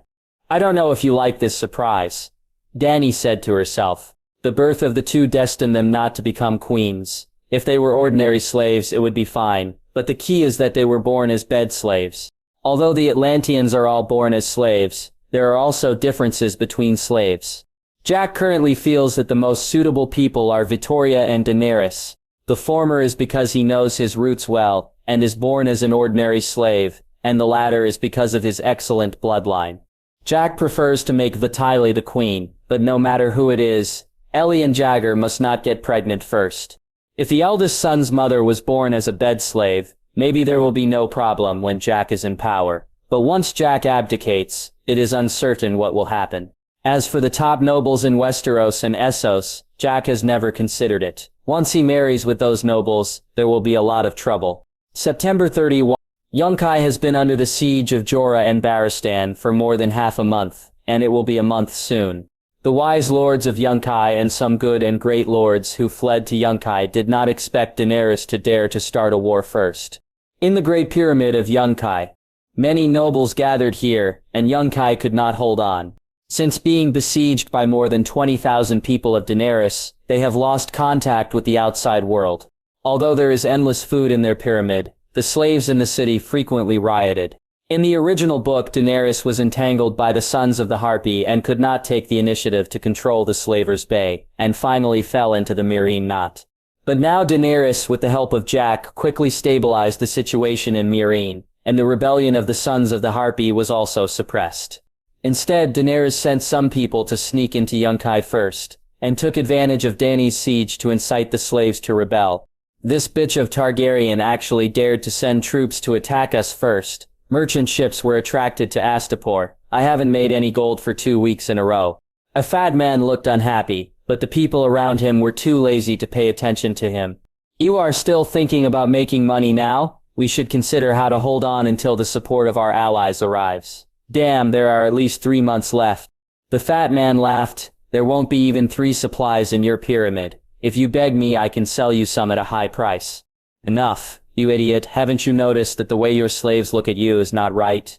Krasnus of Yunkai is the greatest wise lord and the temporary ruler of Yunkai now. Originally, he was going to fund the Sons of the Harpy to assassinate Daenerys Targaryen's men, but a father of dragons came out halfway and directly pressed the Sons of the Harpy to death in Meereen. This indirectly led to Daenerys Targaryen being able to free up her hands and send troops directly to Yunkai. Even 18,000 freemen were trained. What puzzled Krasnus the most was that Dany's expedition was supported by the centrists of Meereen. The centrists and Queen's nobles of Meereen took the initiative to give a large amount of money, food and siege equipment to Daenerys Targaryen. It can be said that there are only a few small lords in Meereen who are constantly rebelling, and most of the lords have completely turned to Daenerys. Krasnus asked with some depression, "Don't you realize your situation? The giant wave chamber of commerce has reached a cooperation with Daenerys. Meereen no longer needs slave trade, and all the centrist lords have turned to Daenerys. The giant wave chamber of commerce has reached a cooperation with Daenerys, making Daenerys a distributor. Daenerys can buy Atlantis products at a low price, and only needs to pay a distribution fee every year. So Daenerys quickly replaced the slave trade in Meereen with Atlantis's fine wine, attracting a large number of merchants to make reservations. This behavior also led the neutral nobles to think about turning to Daenerys. Until Daenerys suddenly sent troops to Yunkai, 50 young knights were appointed as officers and followed Barristan and Grey Worm to participate in the war. At this time, the centrist nobles no longer hesitated and turned directly to Daenerys, providing a large amount of supplies and siege equipment. Even the Lezers immediately raised a batch of food and grass to Meereen after hearing about the outbreak of the war. Hump. What can we do with the support of the great lord of the centrists? We have the support of city-states such as Volantis and Nugis behind us. The fat man snorted coldly. The key is whether we can hold on for 3 months. We only have 5,000 slave soldiers. Not only do we have to suppress the slave uprisings in the city, but we also have to defend the city. There are plenty of slaves in the city. We can gather another batch of slaves to defend the city. The fat man argued, as if he had come up with a brilliant idea. Krasny's face was dark. He was too lazy to care about the fat man. He arranged slaves to guard the city in the morning, and the group of slaves dared to open the city gate in the afternoon. Fortunately, the slave soldiers were treated well. Except for their status as slaves, they were the same as free people. Otherwise, it is estimated that these 5,000 slave soldiers would also cause unrest. Krasny looked at another great lord, Dag Freeman, and asked, "Has the letter sent out been replied?" Dag Freeman's face was a little ugly. After a moment of silence, he said, "Several ravens were shot down, but a few still flew out. But I just received a letter." Krasny looked at Dag with an ugly face, and he immediately had a bad premonition in his heart. "I received 2 letters this morning, one of which was from Astapor." "Astapor? Isn't it controlled by a butcher? What threat can it be?" Krasny was a little confused. Even if Astapor was captured by Daenerys Targaryen, it didn't matter. Anyway, they are not allies, and it is a good thing that they can disperse Daenerys Targaryen's forces. Daenerys Targaryen is pregnant, and has already made her unborn child her heir, regardless of whether it is a boy or a girl, Dag said dully. Daenerys Targaryen is pregnant. Krasny was shocked. Once Daenerys is pregnant, it means that she has an heir, which directly improves the cohesion of her subordinates by several levels. Whose child? Who did it? Didn't Daenerys lose the ability to get pregnant after being cursed by a witch? Who else but the father of dragons could make Daenerys Targaryen not shy about the news of her pregnancy and release it at this critical moment to cheer people up? Dag looked helpless. He originally thought that the departure of the father of dragons would be a loss of an arm for Daenerys Targaryen. Unexpectedly, at the critical moment, Daenerys Targaryen actually released the news of her pregnancy, and it was the child of the father of dragons. This clearly tells the world that Meereen still has allies, and it is a solid alliance with offspring as a bond, and the offspring, whether male or female, will be her heir. Damn it, he is a beast. He even got his queen pregnant before leaving. He deserves to die. Krasny could no longer hold back his anger, and directly kicked over the slave kneeling in front of him, and kicked the slave's lower body several times in a row. The little slave girl was in so much pain that her eyes were filled with tears. However, she was too scared to resist or speak out. She could only pray in her heart that the mother of dragons would kill the slave owners as soon as possible. After venting her anger, Krasny asked again, "What's the news about Astapor? Did Daenerys send troops to occupy Astapor?" Dag looked embarrassed, and he didn't know whether he should continue to speak. He was afraid that Krasny would faint from anger. Krasny noticed that Dag's face looked a little off. "Tell me. Let me see how bad it can get." Dag took a deep breath and slowly said, "Astapor was occupied by the Unsullied, but they were not the Unsullied of the Mother of Dragons, but the Unsullied of the Father of Dragons, Jack Poseidon. We are now caught in the middle." Krasny. What is called misfortunes never come singly. This is it.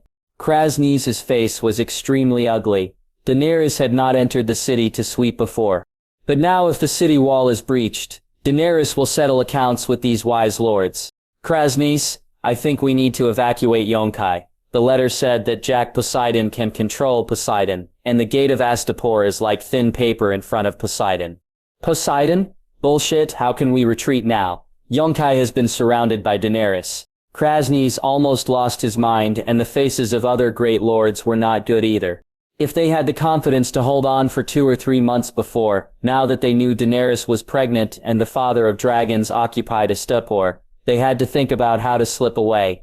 Their industries are not only in the Slaver's Bay but also in the Nugis Empire and the 9 major trading cities. So even if they escaped, they could live well, and even as long as they saved their lives, they would have a chance to take back Yunkai with the help of other forces. This is the idea of the great sages, and there is no need to worry about firewood, but many of the small sages had flickering eyes. The great sages' industries were all over the Essos continent, and they could continue to live a luxurious life no matter where they went. But they were different. Being a sage was their limit. They concentrated almost all their industries on the cultivation of bed slaves. If all the great sages slipped away secretly, wouldn't they have to stay and wait for death? I think we should do our best to resist the Mother of Dragons. As long as we can hold on until the reinforcements arrive, we can completely block the Mother of Dragons and the Father of Dragons in the Slaver's Bay. One of the small sages, Wanbeck, immediately spoke up to persuade Krasny to fight to the death. After hearing what Wanbeck said, Krasny immediately said, "Don't worry, Wanbeck. Our foundation and everything we have are in Yunkai, and we will definitely not give up Yunkai." Krasny's eyes unconsciously glanced at the lower left corner, and this scene happened to be seen by Wanbeck. "Damn! What a damn old fox!" Wanbeck cursed in his heart. He is a newly promoted little wise lord, and he is recognized by other wise lords, because he has his own pyramid. From a small slave trader to the position of wise lord, he naturally has a set of skills to make a living. That is, he is very careful in observing subtle expressions, and can often see some information from people's subtle expressions. Just now, when Krasny said that he would defend Yunkai to the death, his eyes were obviously downcast, which was a typical lie. Juan Beck looked at the expressions of peace of mind of the other little wise lords, and was speechless in his heart. These fools didn't know that they were about to die. Do you really think that everyone is a brother on the same boat? Nima. They have a lifeboat, but he had no good solution at this time, and could only show a relieved expression like others. Krasny's discussed with many wise lords, great lords, and good lords for a long time how to hold on until 3 months later. But until everyone dispersed and went back to their own homes, no effective solution was discussed. It can only be said that Daenerys acted too quickly. They didn't even have time to recruit mercenaries before they were besieged in Yunkai by Daenerys. On the way back, Wanbeck took a look at the crumbling city walls in the distance. He had to find another way out. The walls of Yunkai themselves gave people a shaky feeling. If it weren't for the sufficient supplies for defending the city and the endless supplies for the crossbowmen and slingers on the city walls, Daenerys would have broken in long ago, and it would definitely not have been possible to hold on for a month. After everyone left, Krasny immediately called his trusted subordinates, and he was ready to run away. If it was just Daenerys, there would still be hope to defend Yunkai, but now Jack has also occupied Astapor. Yunkai really can't be defended. In fact, Jack had no intention of attacking Yunkai at all. He even wanted to do business with Yunkai because he didn't know that Daenerys was pregnant.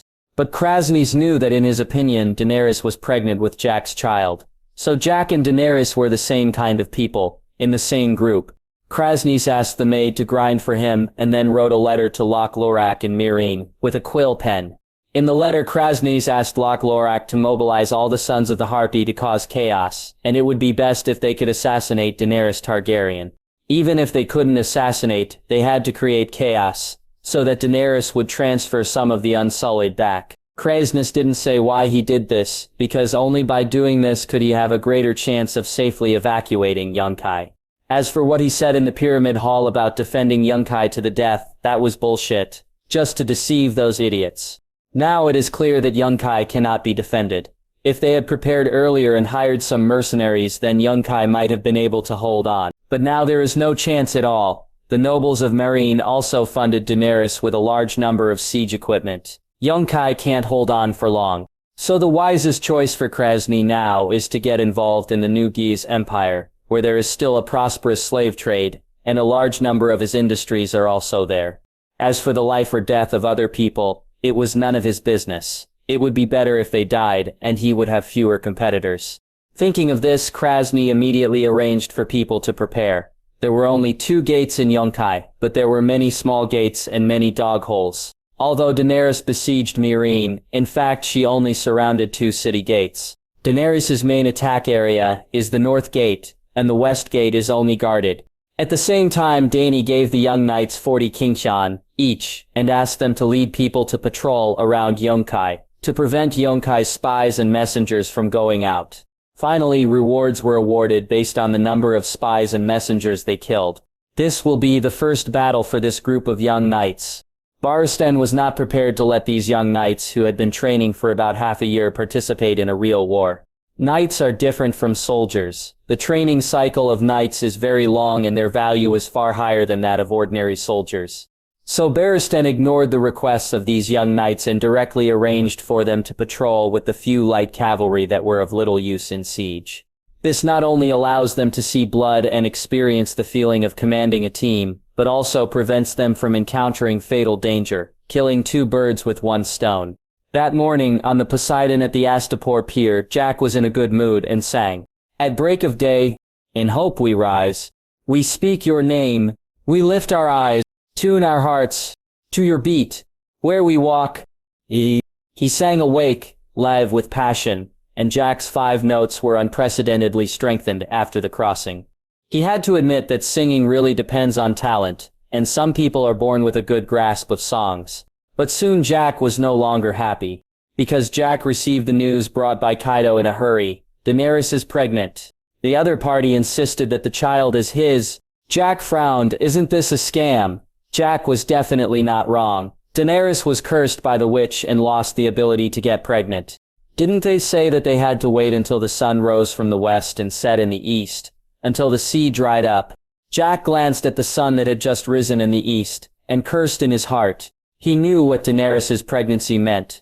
Now the whole world knows that the child in Daenerys' belly is Jack's, and the slave owners naturally know it too. It is a small matter to affect Jack's business, and make money after all. Businessmen pursue profits.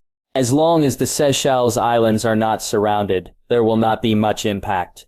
The biggest impact is on the positioning of Atlantis. Now no matter how Jack explains, he has been classified as Daenerys' camp by the world. But now that things have come to this, Jack knows that it is useless to say more, and he can only change the plan in time. Sure enough, plans can never keep up with changes.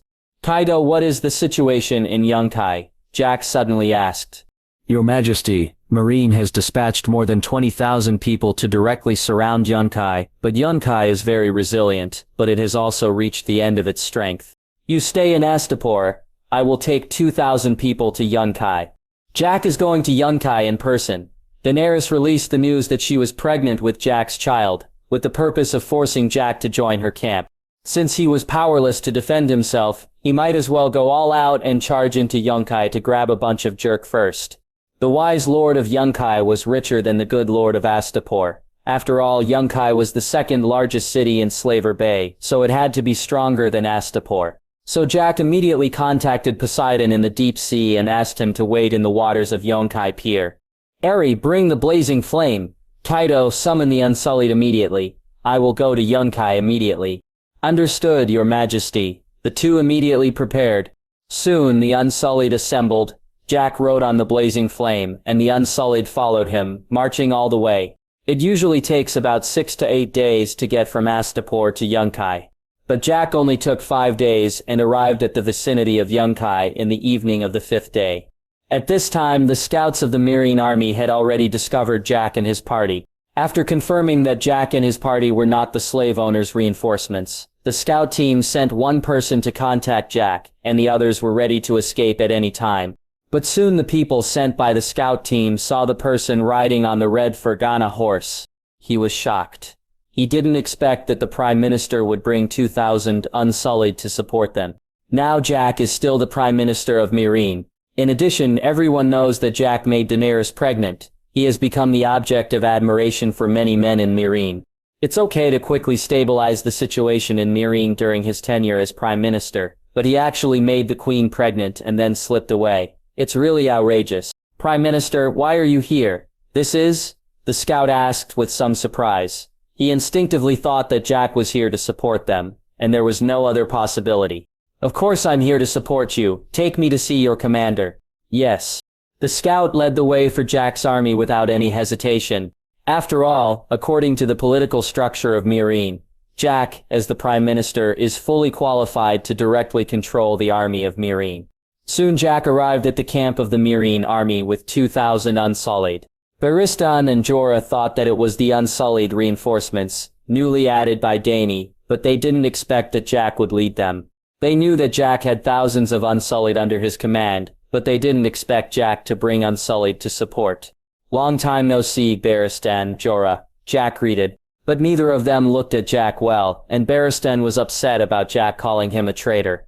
Jorah was because Daenerys was pregnant by Jack. Just imagine, the man who made your goddess pregnant was right in front of him, and Jorah was very restrained not to have a trial by combat with Jack. Jack, holding the trident of Poseidon, stood on horseback and asked the two men condescendingly, "You have been attacking for so long, why haven't you conquered Yunkai yet? What crime should you be punished for?" Without giving the two men a chance to speak, Jack continued, "Is this how you do things when I'm not in Marine?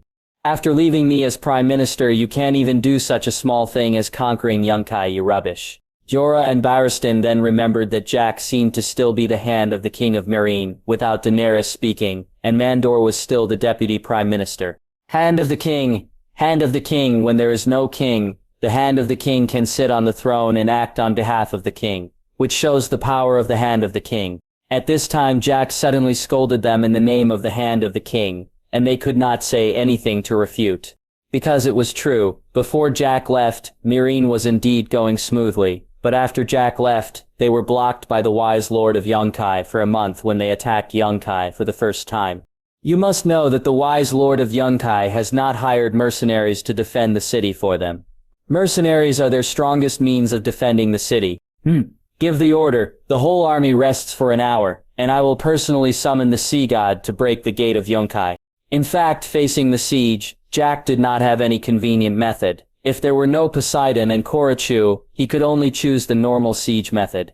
Jorah and Barristan looked at each other. They didn't believe the news from Astapor. The sea god was incredible, but now Jack had given the order, so they had to do it. Anyway, if they didn't break the city gate, it would be Jack who was embarrassed. The reason why Jack let the army rest for 2 hours was mainly to let his own Unsullied rest so that they would have enough physical strength to plunder the wealth in the pyramid when they entered the city. Jorah and Barristan certainly didn't know Jack's idea. They followed Jack's order and ordered the army to start resting. An hour later, they followed the Prime Minister to charge. When everyone heard that the Prime Minister was here, their morale was immediately raised to a higher level. Many of them followed Jack Poseidon during the Liberation War of Meereen. At that time, Jack personally led the liberated slaves to attack the standing army of Meereen. His strong combat power and exciting speech left a deep impression on everyone. An hour passed quickly. Jack led his 2,000 Unsullied to lead the charge, and the rest of the Meereen army followed behind the Unsullied phalanx. Jorah and Barristan stood behind Jack, and they also wanted to know how Jack summoned the god of the sea. Many night teams that were originally on patrol also returned, among which Borhachi and Abdulaziz returned the fastest. As scouts, they were the first to learn about Astapor, because many defeated slave soldiers spread from Astapor to the surrounding areas. So they naturally knew the rumor that Jack summoned the god of the sea to smash the city gate. The handsome Stavin Hazaka whispered to Abdulaziz, "Do you think the rumors are true?" Abdulaziz did not answer this question, but asked, "It is said that the Prime Minister is a descendant of Black Fire, and was later chosen by the heart of the ocean and became the king of the sea. Not only can he breathe underwater, but he can also summon the sea god to fight for him. Do you think it is true?" Stavian shook his head. "I don't know, these are all myths and legends of Atlantis. They even specially produced a lot of myth storybooks for sale." "Does anyone still buy that stuff?" Abdulaziz said in surprise. He also saw the final version of the related books in Meereen. Stavian shrugged. "Many people read it as a novel. The grand world view is much better than the down-and-out lady falling in love with the wandering knight. There are novels in the world of ice and fire, but most of them are first-person autobiographies. The content of the story is also stereotyped. Except for the down-and-out nobles, there are down-and-out ladies. There is no novelty at all." Jack has also read some storybooks, and his evaluation is too bad. It's not even as good as a flopped Game of Thrones fanfiction he had read called Game of Thrones Selling the Gods at the beginning. Especially the first-person perspective telling the sadistic love story between a knight and a lady. It's not enough that there's no sense of substitution, the key is that there's no excitement. It deserves to be a flop. After the Royal Scientific Research Institute of Atlantis makes straw paper according to his dictation, he will publish all the novels of his previous life. The last chapter only has 1,000 words, and each chapter is disconnected at a critical moment. In this way, he can make a lot of money from those idle nobles and daughters. Abdulaziz raised his eyebrows. He was not interested in novels and biographies. But being evaluated by Stavin like this made him curious about the myths and legends of Atlantis. Just as Abdulaziz was about to talk to Stavin, a roar came from behind everyone. There were 3,000 cavalrymen in the Meereen army, and the horses were all purchased from the Dothraki at a high price. But at this time, the group of good horses that had been bought at a high price began to riot, and no matter how the riders tried to appease them, it was useless. Stavin pulled the warhorse under his crotch with some effort. "What's going on? Where is the roar coming from?" Even with a saddle, he still felt that he was about to lose control. Abdulaziz was a little better than Stavin. He was better at riding horses than Stavin, and barely controlled the black horse under his crotch. "In the direction of the dock, look, something is coming up," Abdulaziz suddenly said. They were not far from the dock of Astapor. At this time, everyone looked in the direction where the roar came from, and a strange-looking creature came ashore from the dock. Jorah and Barristan also found Poseidon, and immediately looked at Jack in shock. "What are you doing? Hurry up and appease the army, don't be scared by your own people and flee," Jack reminded. "The 3 Free People's Legions have only been trained for half a year. If it weren't for the Unsullied led by Grey Worm, a month of siege would have made them lose their fighting spirit." Jorah and Barristan, who had reacted, immediately began to appease the people of the Freemen's Legion, telling them that this was the sea god summoned by the Prime Minister to help them break the city. Under the two people's efforts to appease, the talents of the three legions slowly calmed down. They had not been exposed to the myths of Atlantis, so they were more afraid of Poseidon, rather than the awe of the Atlanteans. The two were different. The appearance of Poseidon was also discovered by the slave soldiers on the walls of Yunkai. They were ready for battle and suddenly there was a riot, but the slave owner still tried his best to appease them. Tell them that the army of Meereen has been targeted by the monster, and this is the goddess of the sea helping them. The slave soldiers who had just calmed down had not yet taken a breath, and saw the dorsal fin of the monster light up with blue light. Then a dazzling beam of light like thunder came out of its mouth, directly shattering the crumbling gate. The slave soldiers were stunned, and the slave owners were silent. What is this? Controlling thunder? Run, run! The goddess of the sea is coming to punish us. The thunder will kill us completely. Run! The slave soldiers who reacted first threw away their weapons instantly, and didn't care about the supervising soldiers behind them, because the supervising soldiers had already run away before they reacted. The defenders on the entire city wall were completely frightened by the atomic breath and collapsed. Not to mention them, even the free people of Meereen were frightened by this scene, and almost fled. When no one reacted, Jack waved the trident of the Sea King and rushed in with his unsullied men. While the wise lord of Yunkai hadn't reacted yet, he rushed in and looted first. In the world of ice and fire, the first thing to do after breaking the city is to burn, kill and plunder. After Jack led the Unsullied into Yunkai, Jorah and Barristan reacted and led their own people into Yunkai. The Laza faction and the Meereen faction, led by Borhasi and Abdulaziz, were even more eager to get in. Because of Yonkai's stubborn resistance, Daenerys had already issued a killing order against the wise lord of Yunkai, and it happened that a large number of great lords had surrendered to her. Wait for the second sons of these great lords to capture the wise lord of Yunkai, and then cut off their heads to ask for credit from her. She took the opportunity to reward the land and pyramids of Yunkai to these second sons for governance. After all, even if the second sons did not have the right of inheritance, they were still the sons of these great lords. They also expected their second sons to have a good future and strengthen their own families. So they would definitely support their second sons with some talents and materials to help them gain a foothold in Yunkai. In this way, Daenerys took root in Yunkai without any effort. But what Jack wanted was not land but gold, the countless wealth under the great pyramids of the wise lords. Both sides took what they needed, and a massacre against the wise lords of Yunkai and the escaped great lords and good lords began. The screams in Yunkai City broke through the sky and there were lootings against slave owners and nobles everywhere. Even some free people and other traders suffered, and the sins in the hearts of countless people were released at this moment. For the enslaved slaves, this was both a sin and revenge. This bloody looting and massacre lasted until the night. Overnight, Slave Bend changed its name and became the territory of the Dragon family, named the Free Trade Coast by Daenerys. The residents of Slave Bend seem to have returned to the period of the Dragon King family's rule hundreds of years ago overnight. Jack occupied the largest pyramid and temporarily moved a large amount of wealth from the surrounding pyramids here. Poseidon, who was 7 meters tall, was stationed here like a royal guard. In the sky, Korakshu kept patrolling, alerting all strangers approaching. Even at night, there was still a steady stream of wealth moving into the Great Pyramid, which had been renamed the Giant Wave Pyramid. Only 50 of the 2,000 Unsullied brought by Jack stayed in the Giant Wave Pyramid, and the rest were all sent to plunder the wealth of the pyramid. Not only were there the Unsullied's looting results, but there were also many knights who brought rare treasures to Jack. Whether it was the Laza faction headed by Borhashi, or the Meereen faction headed by Abdulaziz. They were very smart. After cutting off the heads of the wise lords, they gave some of their treasures to Jack. The other part of the treasures was left for their queen. As for the huge amount of gold and silver coins, they were pocketed by them and kept to develop their own territory. After all, Daenerys has a clear price for the heads of nobles of different levels. Even if ordinary soldiers kill nobles, they can still get the title and territory reward. So when the slaughter is almost done, they basically know what rewards they deserve. Like Borhashi and Abdulaziz, they are basically stable earls.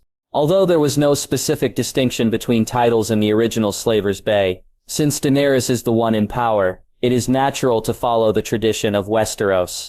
What's more, there is no difference between titles and the distinction between big and small wise lords, and they even prefer Daenerys's model. After all, after the reward, this piece of land will belong to them completely. Time passed by minute, and Poseidon stayed in the giant wave pyramid for 3 days before leaving. Countless people witnessed the existence of the sea god, and countless people were full of awe for Atlantis. In 3 days, or 4 days to be exact, Jack confiscated wealth worth 9 million gold dragons. Jack had obtained 4 million gold dragons from Astapor, and now the hundreds of years of savings of the wise lords have once again refreshed Jack's cognition. If the total property of the good lords of Astapor was about 15 million gold dragons, then the wealth of Yunkai was between 18 million and 20 million. It was hard for Jack to imagine how much money there would be in the Great Pyramid of the great lords of Meereen. It was a pity that Dany wanted to govern Meereen at the beginning, otherwise if she had looted Meereen she would have made a fortune. Of course, if Jack wanted to overturn the table, the best choice would be to let Poseidon attack the Iron Bank. It is said that the gold coins in the Iron Bank are in the hundreds of millions. But unfortunately, if Jack looted the Iron Bank, the whole world would boycott him. After all, if he could loot the Iron Bank for wealth, he could loot anyone. Therefore, Jack might as well develop Atlantis' light and heavy industries. It won't take many years, and I believe it won't take many years to surpass Braavos. After Yunkai was conquered, Jack immediately rented a large number of ships to transport the wealth in his hands. Only a few thousand gold dragons were left for the development of the upcoming giant wave chamber of commerce. After all, there was already a place, in the giant wave pyramid. For other hired personnel, 3,000 gold dragons were enough. Don't think that gold dragons are worthless after looting 9 million gold dragons. In fact, the purchasing power of gold dragons is very strong. 1 gold dragon is equivalent to about 20,000. These 9 million gold dragons are the savings of more than a dozen slave trade groups in Yunkai for hundreds of years. What makes Jack laugh is that the wise lords would rather let their gold dragons eat dust in the warehouse at the bottom of the pyramid than to take out some to establish a real standing army. In the end, they were taken advantage of by bandits like Jack and Daenerys. Not only the wise lord of Yunkai, but also the princes and nobles of the entire Slave Bay, Essos, and even Westeros, are like this. They never have the idea that coins are no different from stones if they are not circulated, let alone such an idea.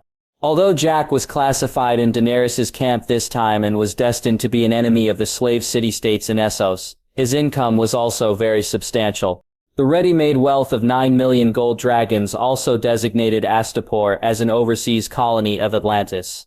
It is hard to say whether it is profitable or not to be an enemy of the slave owners in Essos, for the ready-made wealth of 9 million gold dragons.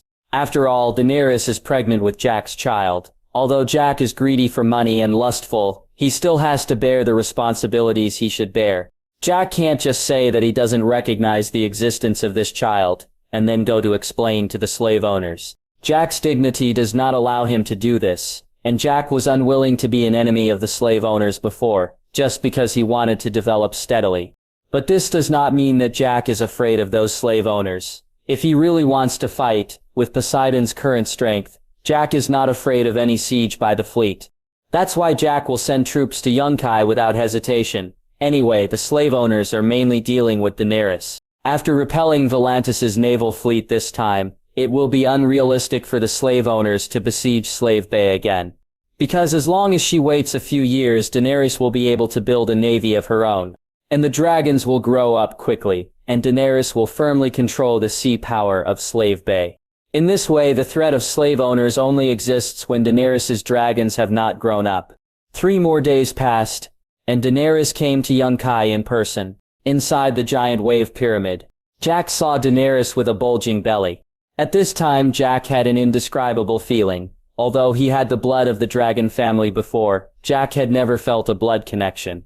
But now that he saw Daenerys for the first time, the feeling of blood connection came to him spontaneously. This feeling was not with Daenerys, but with the child in her belly. The silent heart of the ocean suddenly beat faster, and the feeling of blood connection was very clear. Jack didn't know what to say for a while. Should I call you the King of the Sea or the Prime Minister now? Why don't you talk?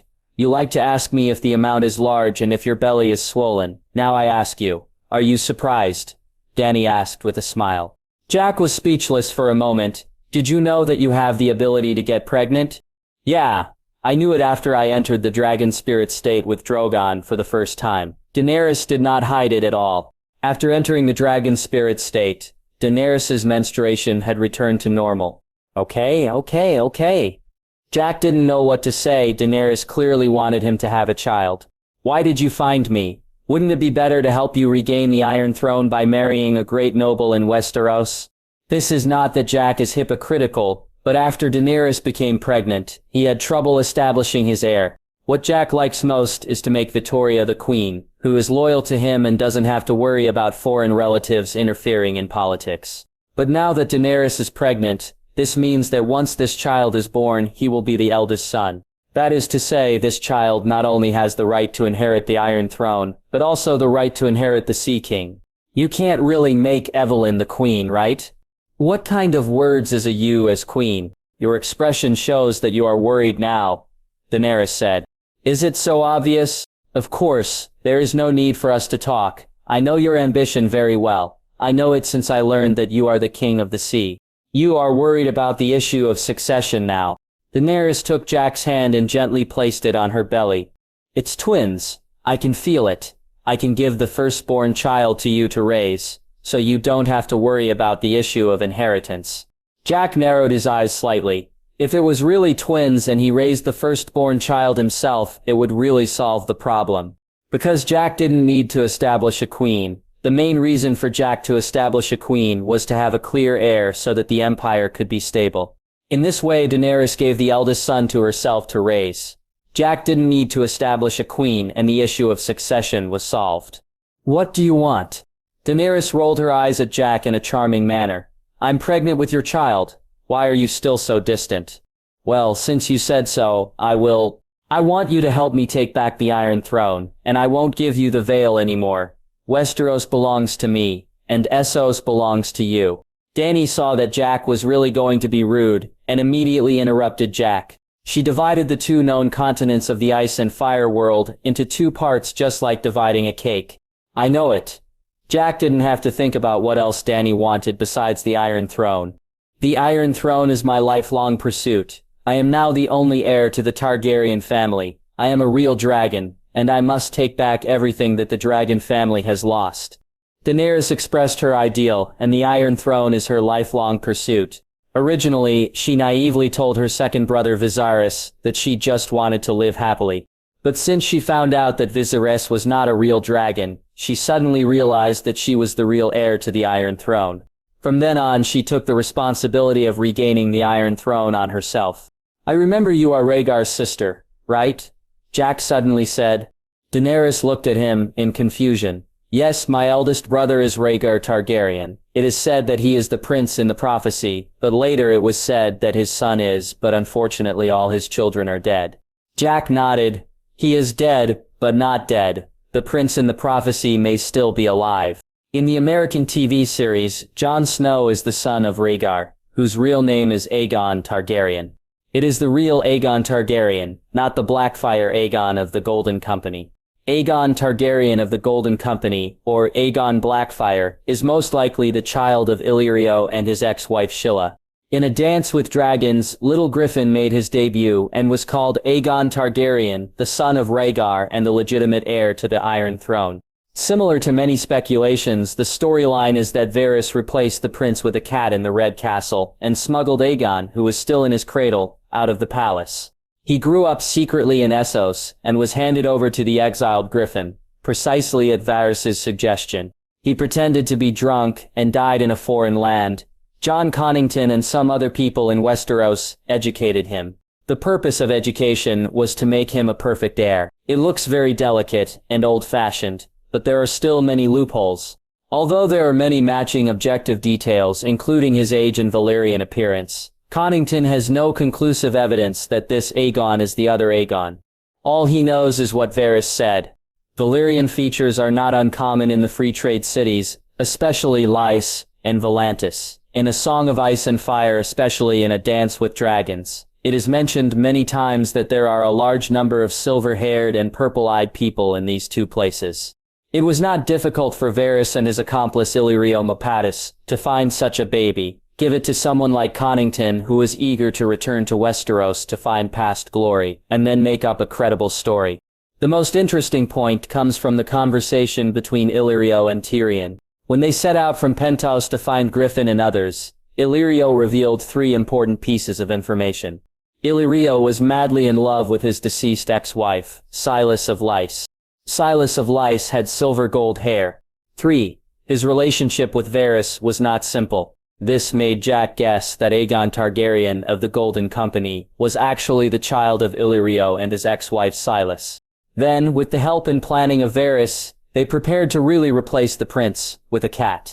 From the initial protection of Daenerys' brothers and sisters to instigating Viserys to sell Daenerys to the Horse King, all of this step by step was planned by them.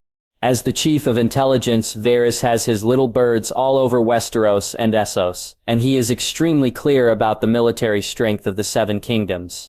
The 40,000 Dothraki howling warriors of Horse King Drogo seem very strong, but the Westerlings alone are not something that Horse King Drogo can deal with. The army of the Westerlands is well armed, the soldiers are well trained, and the various arms are well coordinated. It is simply a fantasy to want to retake the Iron Throne by cavalry alone. Moreover, once the Horse King lands in Westeros, it will definitely make Westeros temporarily put aside their grievances and unite against the outside world. That's why Varys secretly went with the flow, turned a blind eye to Littlefinger's conspiracy, and let the Seven Kingdoms get into chaos first. When the Seven Kingdoms were almost done fighting, Viserys would bring the Dothraki to Westeros, and the Seven Kingdoms, which were exhausted again, would definitely become a spent force. At that time, the Golden Company would lead the elite to land in Westeros, and with the false identity made up by Aegon Targaryen, they could completely ascend the Iron Throne and rule the Seven Kingdoms. But the plan went wrong. Horse King Drogo was killed by Daenerys' kindness, and the Horse King's men scattered. Then, before Varys and Illyrio could make the next plan, Daenerys brought back the ancient Sky Overlord who had disappeared for 100 years without any warning. Therefore, Varys changed the plan again. The dragon has 3 heads in the language, which means that the dragon has 3 riders. They were going to let Daenerys marry Aegon Blackfyre. Aegon had the blood of Blackfyre, and it was reasonable to tame a dragon. Then after Daenerys became pregnant and gave birth, he poisoned her to death. This turned Aegon Blackfyre from a husband to a king. But something unexpected happened to Varys. This change was Jack himself. It was fine if Daenerys could hatch a baby dragon after all. She was the daughter of the Mad King.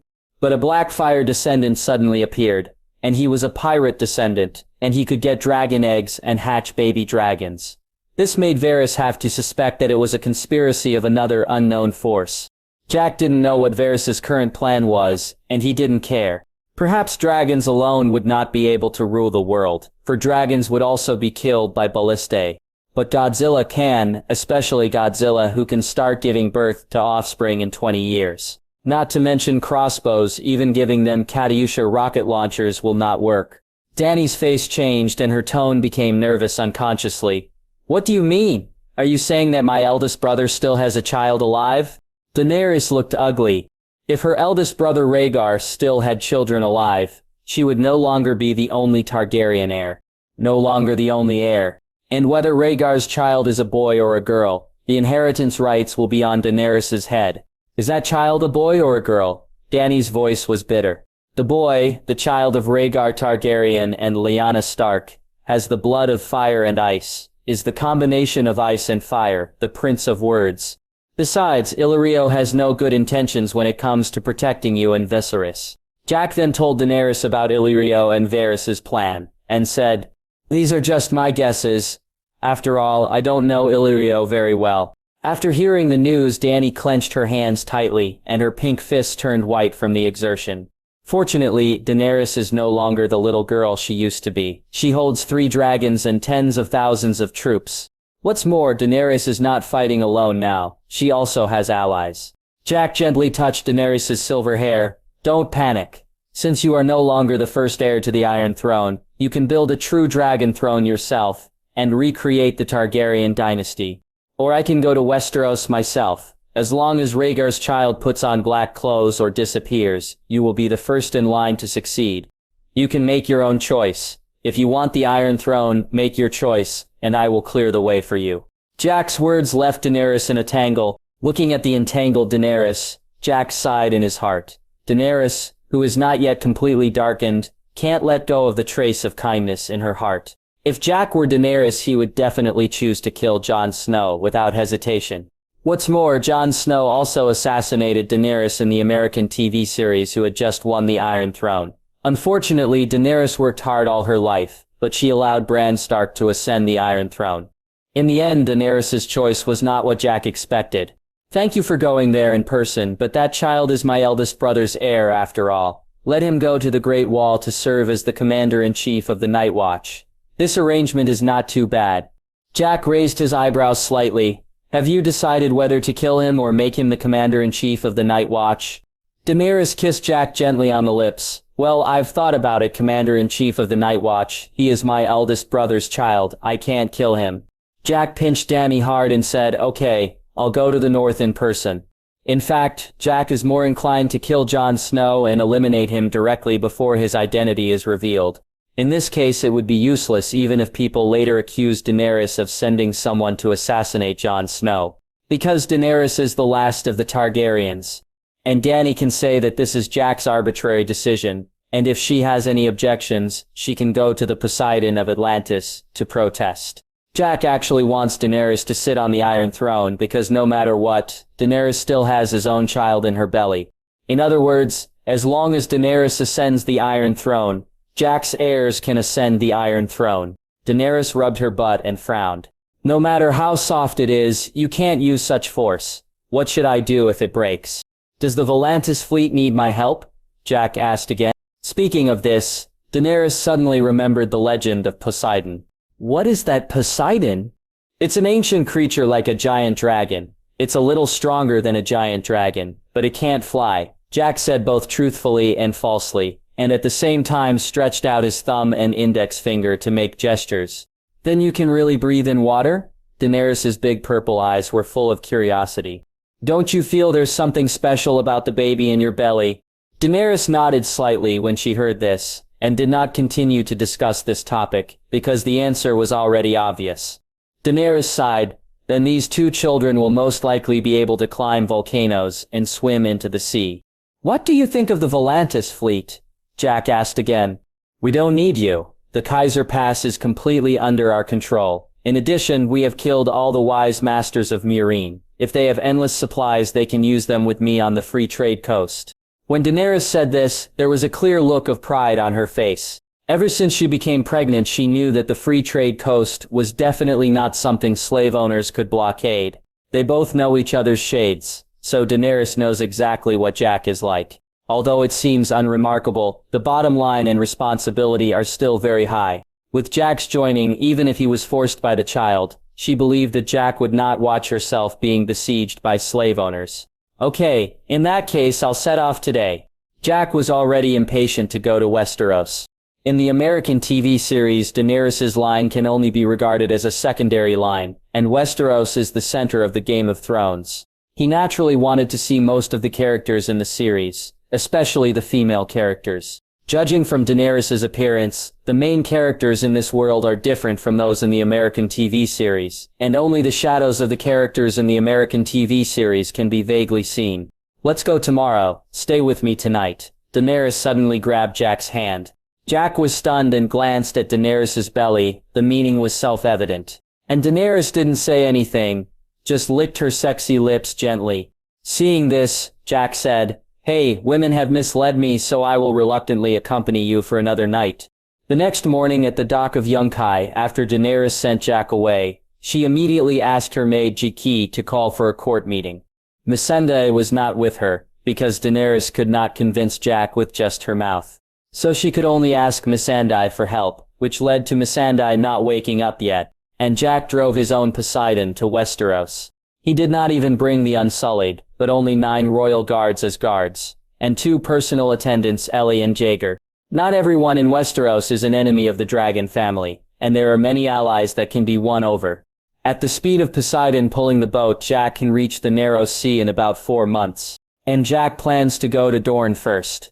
The ruler of Dorne, Prince Doran, has never forgotten the humiliation he suffered when Elia Martell died. Prince Doran is a cautious and calm man who never shows his emotions. He has severe gout and has difficulty walking. He tried to remain neutral in the War of the Five Kings, but has revealed his desire to avenge his murdered sister Elia Martell. He rarely appears in public because of his gout, and he does not want to appear weak in front of his enemies. Doran Nemelos Martell is the Prince of Dorne and the Lord of Sunspear. He is the brother of Oberyn Martell, the Red Viper, and the father of Arianne Martell. In the original book, he sent his eldest son Quentyn Martell to Meereen to try to marry Daenerys, because he had a parchment engagement of Viserys and Arianne in his hand. Arianne Martell was his eldest daughter, but later Viserys died. He then tried to get Quentyn Martell to bring Daenerys back, and wanted to support Daenerys to ascend the Iron Throne. But unfortunately, Daenerys was missing at the time, and Quentyn thought he had the blood to tame dragons, but he was enveloped by Rhaegal's dragon flame and died 3 days later. It is rumored that the person who died was not the real Quentyn Martell, but Jack is not sure what the truth is. But Jack is very clear about one thing, that is, Doran Martell is definitely not as easy to deal with as in the TV series. Doran originally refused to swear allegiance to Joffrey and considered supporting Renly Baratheon. But then Tyrion Lannister won an alliance with Dorne through 3 conditions. Send Myrcella Baratheon to Dorne to be engaged to his youngest son Trystane. 2. To bring justice to his murdered sister Elia. 3. To appoint him as a member of the Council of the Kings. But this was only a temporary alliance. Doran Martell and Oberyn Martell were always thinking about taking everything away from Tywin Lannister. Otherwise, the Red Viper Oberyn Martell would not have risked fighting the Mountain after he went to King's Landing on behalf of Prince Doran. He was not doing this for Tyrion Lannister, the disabled lion, but simply wanted to collect some interest first. As a result, he lost his life because of his carelessness for a moment. After Oberyn died in King's Landing, Doran rejected all suggestions to start a war for revenge. He returned to Sunspear so that people could see him and know that their prince was still powerful, and kept all of Oberyn's illegitimate daughters, the warlike Sand Snakes, under house arrest to maintain peace. After his daughter's attempt to crown Myrcella failed, Doran revealed to her, in fact, since Elia's death, he has been secretly planning to take away everything Tywin Lannister cares about for 15 years. And he planned for the Martell family to outlive Daenerys Targaryen, and lost his eldest son Quentyn Martell for this. So Jack decided to win over Dorne first, and then go north to the Wall to deal with Jon Snow. And after Jack set off, the Free Trade Coast and Atlantis ushered in rapid development. Hundreds of sailors disguised as pirates, led by the brothers Hallie and Helia, looted more than 200 merchant ships. All merchant ships were secretly sent to the Sea King Island, painted with a layer of dye and transformed into merchant ships of the Imperial Chamber of Commerce. Now the giant wave merchants have become the Imperial Chamber of Commerce, but the overseas bases still use the name of the Giant Wave Chamber of Commerce.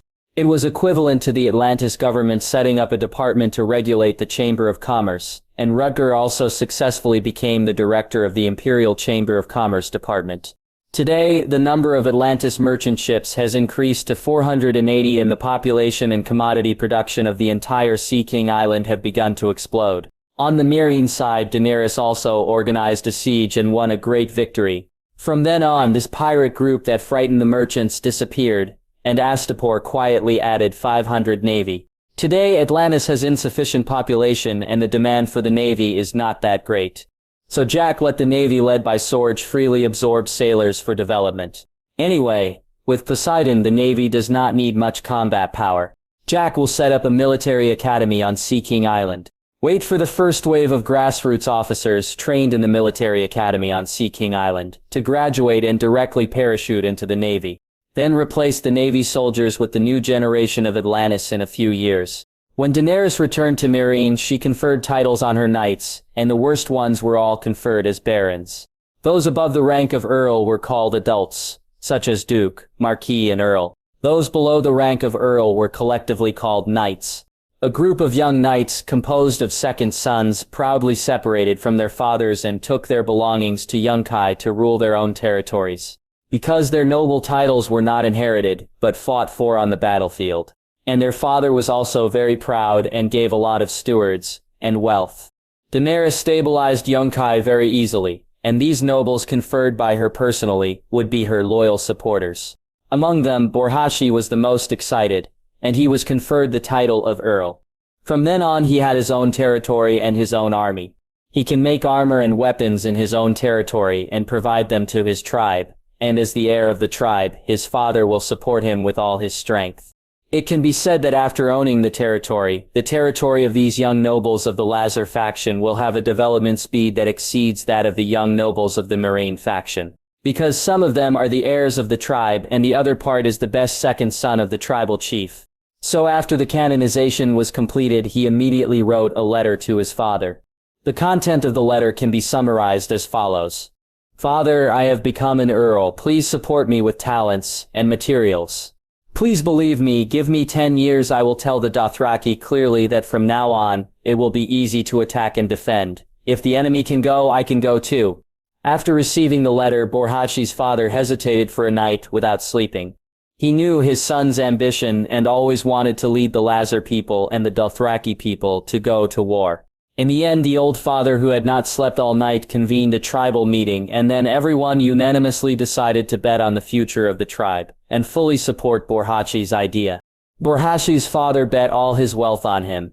All the craftsmen and teenagers under the age of 18 in the tribe, as well as 70% of the tribe's food, were sent to the address left by Borhashi, which was a group of 5 connected manors, as big as a small town. 4 months passed quickly. Jack successfully reached the Narrow Sea according to the planned trajectory, and it would take another 3 days to reach Sunspear. During these 4 months, many major events happened.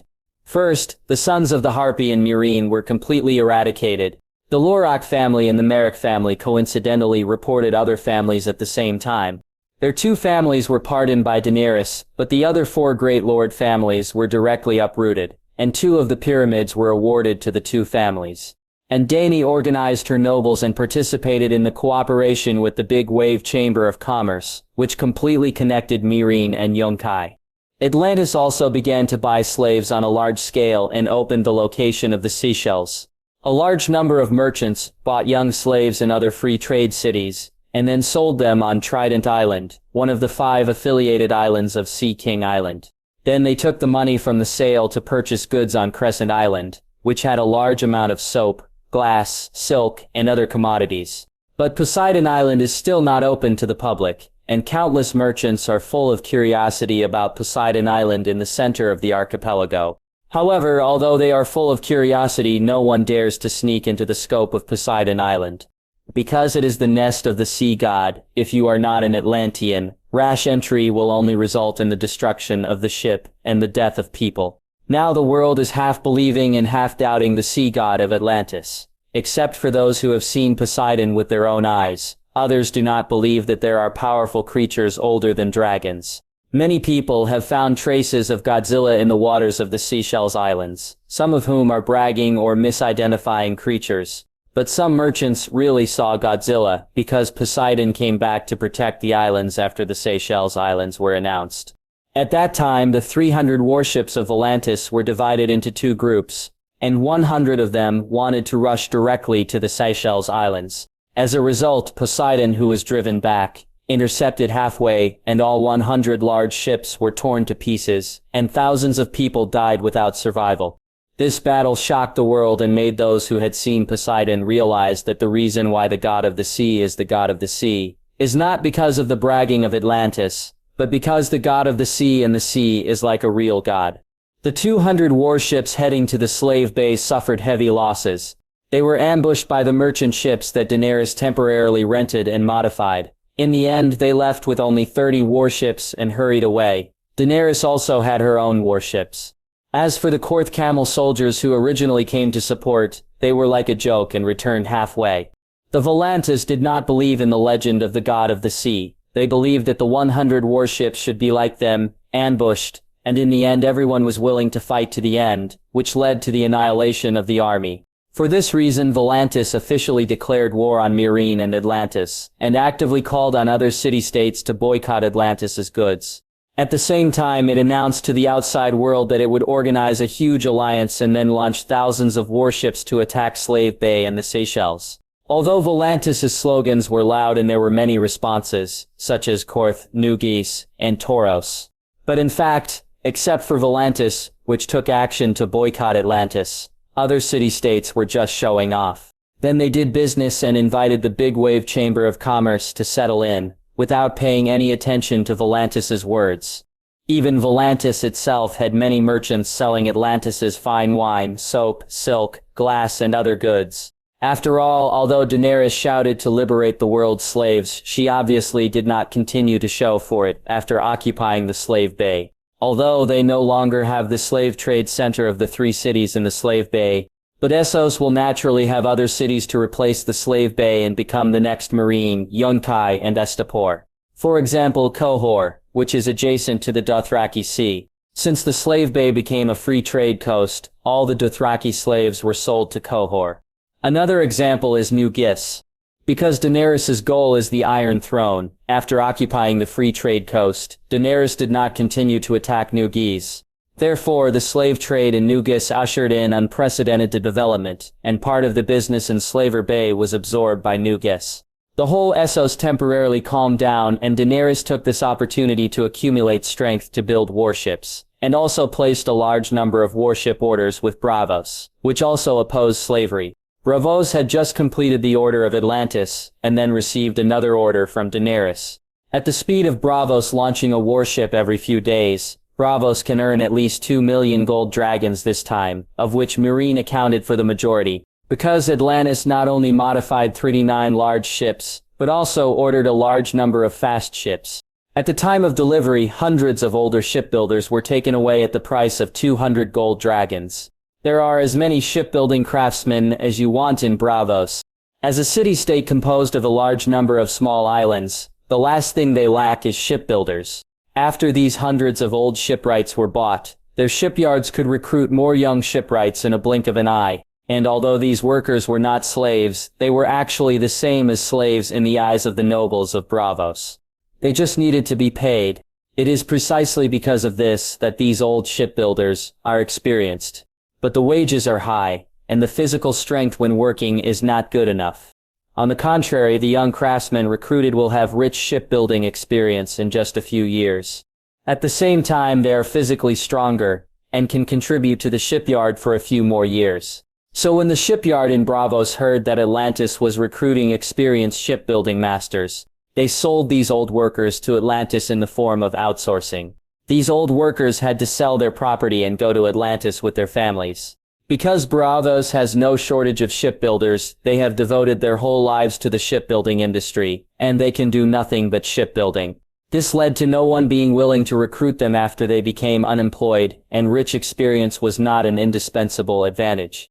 Because the shipbuilding technology is there, a young man can become a master in just a few years.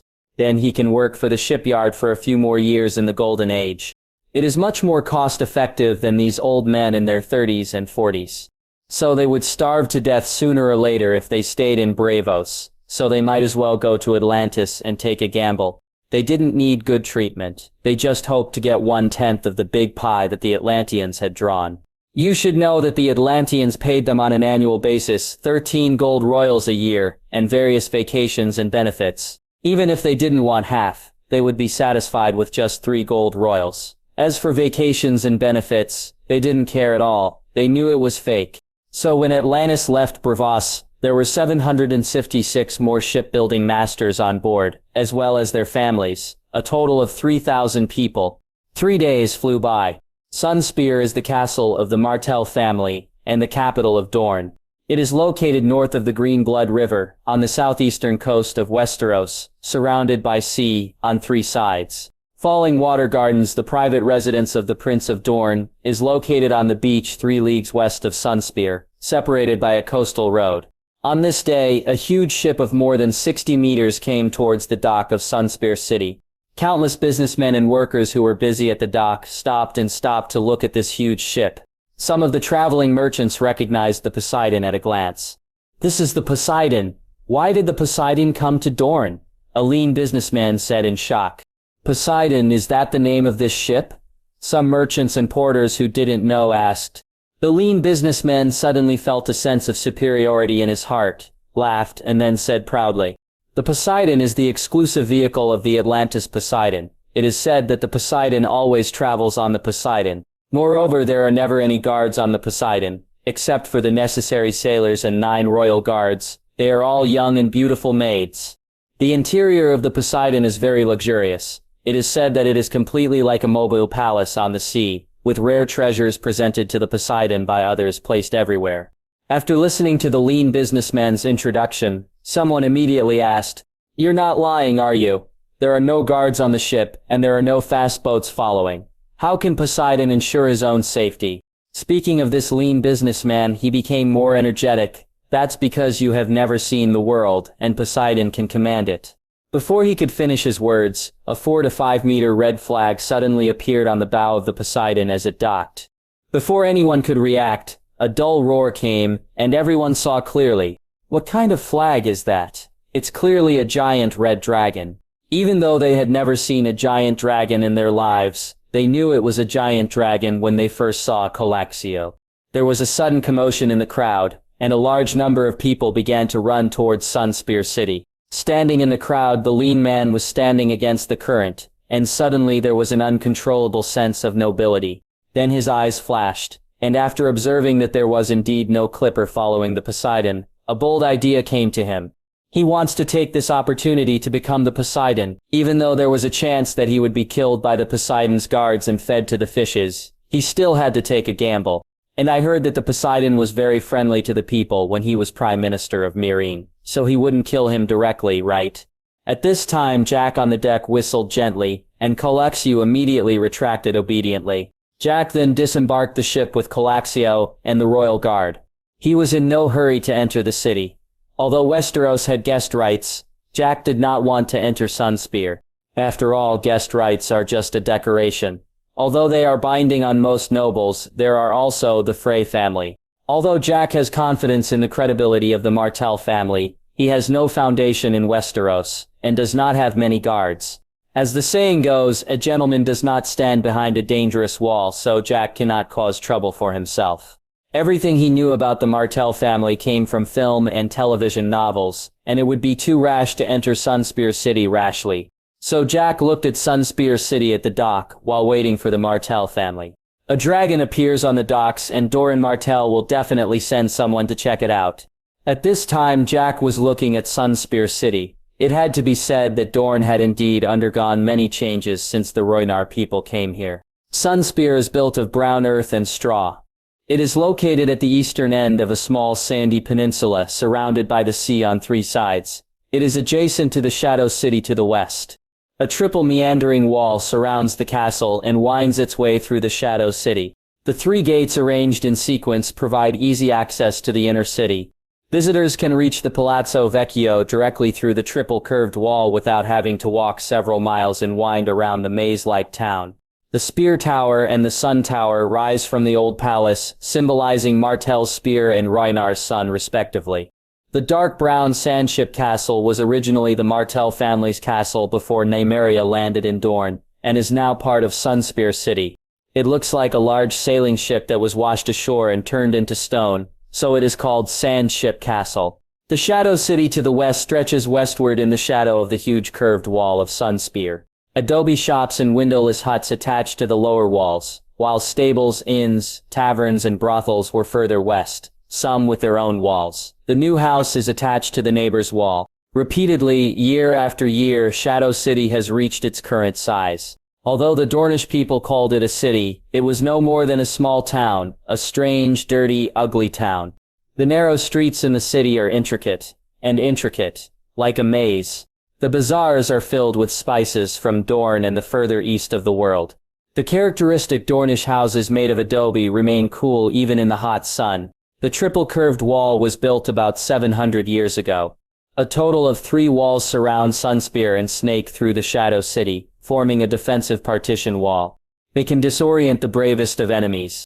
It is worth mentioning that there are also triple gates, which are heavily guarded and arranged in sequence, providing a convenient way to the inner city. Visitors can directly pass through the 3 curved walls and reach the old palace, without having to walk several miles and detour through the maze-like town.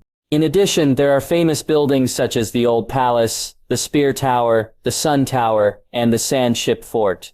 Spear Tower. The slender Spear Tower is 150 feet high, with a gilded iron spike on the top, adding another 30 feet to the height of the tower. The Spear Tower represents the spear of the Martell family. Sun Tower. The sturdy Sun Tower has a golden arch and leaded glass. Under the arch is the throne room, a round room with thick windows and stained glass. The floor is paved with pale marble. There are two almost identical seats on the high platform in the throne room, one of which has the golden spear symbol of the Martell family on the back, and the other has the sun pattern of Rhoyna on the back. As for the Old Palace and Sandship Castle, they are not very ornamental, but more of a commemorative and symbolic significance. Whether in Jack's impression or in the history of the Seven Kingdoms, Dorne has always been an eye-catcher. When Aerys II visited Sunspear, he also proposed a wonderful idea to the then Dorne princess: digging underground canals under the Red Mountains to transfer the abundant water resources of the rainforest to the south and irrigate the desert of Dorne.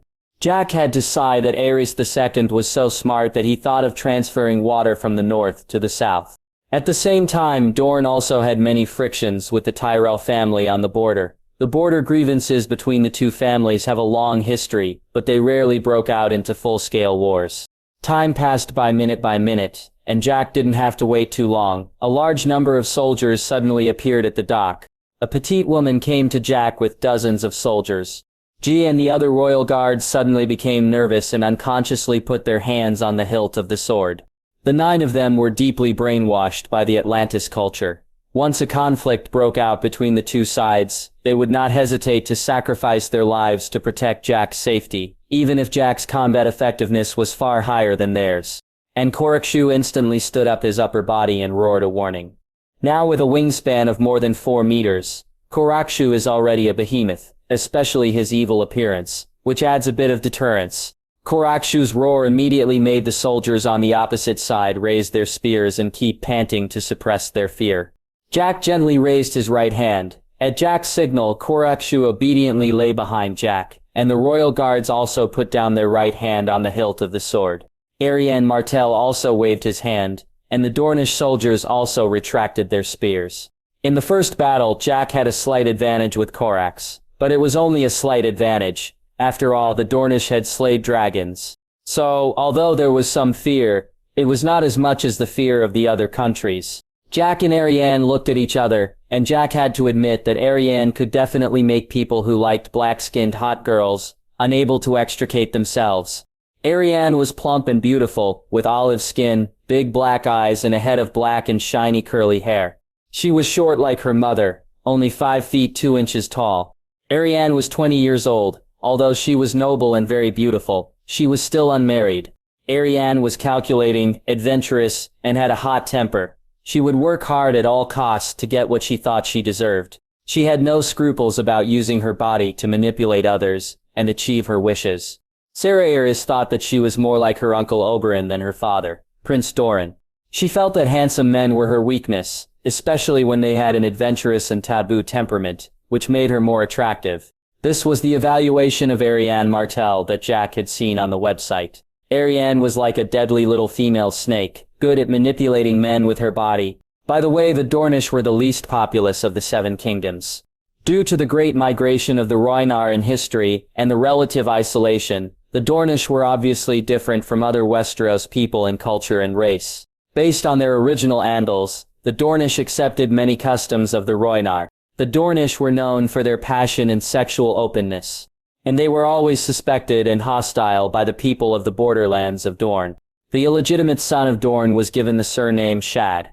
In Dorne, passion and sex were almost the main themes, which made Jack think of some Japanese hot-blooded anime he had watched in his previous life. But unfortunately, Japanese hot-blooded anime are often accompanied by the sudden appearance of minotaurs, which always catches Jack off guard. Arianne also looked at Jack curiously. He had silver hair and purple eyes, and his face was extremely handsome. There was always a faint gentle smile on the corner of his mouth, but when he was with Khorrakshu he gave people a sense of danger. Arianne licked her lips unconsciously. As she said, handsome men were her weakness, especially men with a little sense of danger. Jack saw the fire in Arianne's eyes, and was secretly surprised. The sexual openness of the Dornish people was really not covered. However, although Jack liked hot girls with wheat skin, he was not very interested in Ariane's ideas. It was not because Ariane was not a virgin, or because he was worried that Ariane had some unspeakable illness. It was simply because Ariane was too cunning. If Ariane was as stupid as Daenerys and couldn't hide anything, Jack would definitely take the initiative. But if Ariane took the initiative to throw herself into his arms, Jack would not refuse. Just like he said, "Wine and sex have led me astray. I will quit drinking today." He quit drinking. What does sex have to do with me? I heard that Daenerys is a woman. Who are you to her? Westeros and Essos basically have no information exchange, because it takes too long to go back and forth. And Dorne is relatively independent, so Ariane has never heard of Jack. This is the Jade Sea legend Jack Poseidon, the king of pirates, the father of dragons, the king of the sea, the king of Atlantis, the messenger of the sea god, the shackle breaker, the father of the successor of Daenerys, the protector of the seven kingdoms and the whole realm. Before Jack spoke, a slightly serious voice suddenly spread. Jack was a little stunned. He swore that he definitely didn't give himself so many titles. At most there was only one Sea King.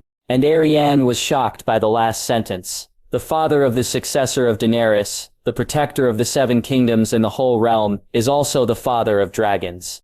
Doesn't this mean that the guy in front of him can hatch dragons by himself, is Daenerys' husband and already has children?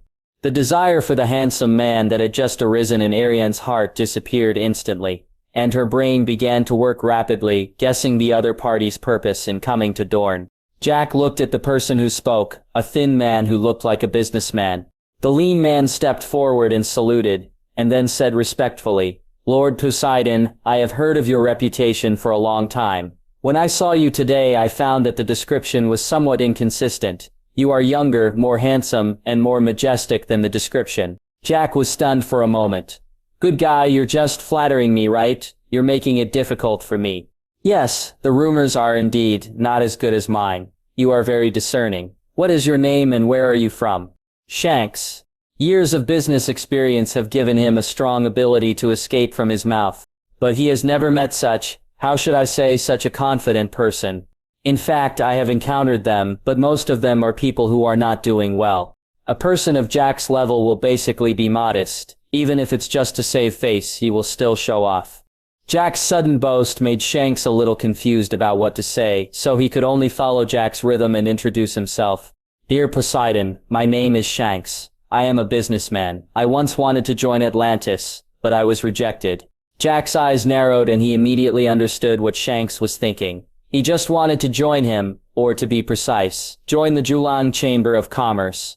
"Then you still want to join the Imperial Chamber of Commerce in Atlantis?" "Me? Is it really possible? Can I really have this honor?" Shanks was very surprised. He didn't expect that his goal would be achieved so easily. "Of course, your name gives you this opportunity, Shanks. What a good name." Shanks was stunned when he heard this. He didn't quite understand what happened to his name, but it doesn't matter. Jack praised his name. With this in the future, whoever hears the name Shanks will not give him face. The nickname Shanks gave Jack made Ariane know Jack a lot more. "Jack Poseidon, did you hatch your dragon yourself, or was it given to you by Daenerys?" "I hatched it myself. I am a descendant of Blackfire. Is this important?" Jack was puzzled. Ariane nodded. "Of course it is important. This determines our judgment of you." "Are you going to see my father?" Ariane continued to ask. Ariane has already speculated on Jack's purpose. It is likely that he came to form an alliance. Dorne has never forgotten the death of Elia Martell. Everyone knows about this. If Daenerys wants to regain the Iron Throne, she must win allies in Westeros. So the Martell family, who are relatives of Aerys II, became the absolute first choice. Originally, she was going to marry Viserys, but later Viserys died unexpectedly, and Prince Doran resumed her position as heir. The ruler of Dorne is called a prince or princess. According to Dorne's tradition, she is the first heir to Dorne. But before, in order to cover up the marriage with the dragon family, Prince Doran found many seemingly outrageous marriage partners for Ariane, such as Old Frey. This made Ariane think that her father wanted to deprive her of her inheritance rights. She also resented her father for this, and tried to seduce Renly Baratheon and Loras Tyrell. But later, Viserys died unexpectedly, and Doran told Arianne about it, and secretly began to plan the wedding of Quentyn Martell and Daenerys. But the marriage between Quentyn Martell and Daenerys ended just as it started, because Daenerys had an heir at this time. There are some things I want to talk to your father about. Can he come out to see me? Jack went straight to the point. He didn't want to waste time. I am the heir of Dorne, just tell me. I can represent my father. No, you can't. As you said, you are not Princess Arianne yet. I want to see Prince Doran. This is your only chance for revenge. I don't want you to regret missing this opportunity. Arianne's face was not very good because Doran had always found a marriage partner for her before, which made her very annoyed by others saying that she could not represent Doran. Jack also realized that his words made Arianne unhappy, but Jack didn't care. Arianne is just a duke's heir, even if it is Prince Doran, he is just a duke. And Jack is a formal emperor, higher than the king. The king can only rule one kingdom, and the emperor is the title of a king after conquering other kingdoms and completing centralization. Well, Jack's emperor was named by himself, and currently only the Free Trade Coast recognizes the legitimacy of the Atlantis Empire. But no matter what, Jack can't directly discuss the alliance with Arianne Martell. Arianne can't represent Dorne, she is not qualified. Jack was too lazy to talk nonsense. He didn't believe Dorne would give up the opportunity of revenge mentioned by Jack. Arianne looked at Jack, who stopped talking, and was angry, but Jack was actually right. She was not qualified to make decisions for Dorne now. My father is not convenient to see outsiders. If you want to see him, you can follow me into Sunspear City, and my father will receive you in person. Jack narrowed his eyes slightly. I'm afraid not. How do I know if you will murder me? Jack's words made Arianne's chest hurt, and the giant panda was so angry that it surged up and down. Humph, if this is your attitude, then you can leave. Dorne will complete the revenge by itself. The Dornish people have never concealed their idea of revenge, and Oberyn Martell had no fear when facing Tywin Lannister. But this does not mean that Jack's opportunity for revenge can make Dorne tolerate everything. Jack smiled slightly. Don't get excited, I'm a timid person. I just want to ask, since you all said so, I am willing to enter Sunspear City, but you have to board my Sea Emperor. Or you are also worried about being killed and refuse to board the Sea Emperor. In this case, I'm afraid there is no need for us to talk anymore. Arianne snorted coldly and walked towards the Sea Emperor with a few guards. Jack winked at Go, and Go immediately arranged for the rest of the royal guard to follow. The weak trust between the two sides was maintained by the seemingly childish hostage exchange. Jack himself, holding the trident, walked towards the first gate under the guidance of the woman next to Arianne. The one who led Jack was a beautiful girl with blonde hair and blue eyes. Jack had a guess about the girl's identity in his heart. Tyranny Sand. Huh? Do you know me? Tyranny was a little surprised. Tyranny Sand is the illegitimate daughter of Prince Oberyn Martell and a Septa. Tyranny is quite dangerous, although she behaves sweetly and piously. She is beautiful, with blonde hair and blue eyes. Her knowledge of poison is comparable to her father's, and it is also her usual weapon. Jack nodded. I did some research on Dorne before coming here. Tyene blinked her big blue eyes and said sweetly, Who is more beautiful, me or Arianne? Want to hear the truth? Jack replied with a smile. Of course I don't like men who lie, even if they are extremely handsome. Tyranny's eyes flashed with cunning, and she felt that Jack had been deceived by her sweet appearance. Well, if you have time, I will invite you to the beach. We will swim and I will tell you the answer. Okay, if you have time tonight, I will invite you. I have a good figure. Tyranny has already started thinking about what poison to teach Jack a lesson. Jack's frivolous tone, like teasing a decent woman, made her very unhappy. The sand snakes are notoriously cruel, and Oberyn Martell's illegitimate daughters are not easy to deal with. Soon Jack passed through the triple gate, and met Prince Doran. Originally, Prince Doran spent most of his time in the Flowing Gardens. The Flowing Gardens is the private residence of the ruler of Dorne. It is a palace consisting of fountains and gardens.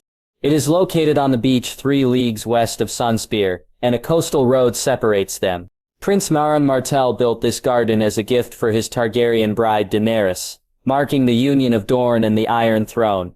Balconies overlook numerous pools and fountains, shadowed by blood orange trees, pale pink marble floors that cover the gardens and courtyards, past a row of carved beams and through elegant arches.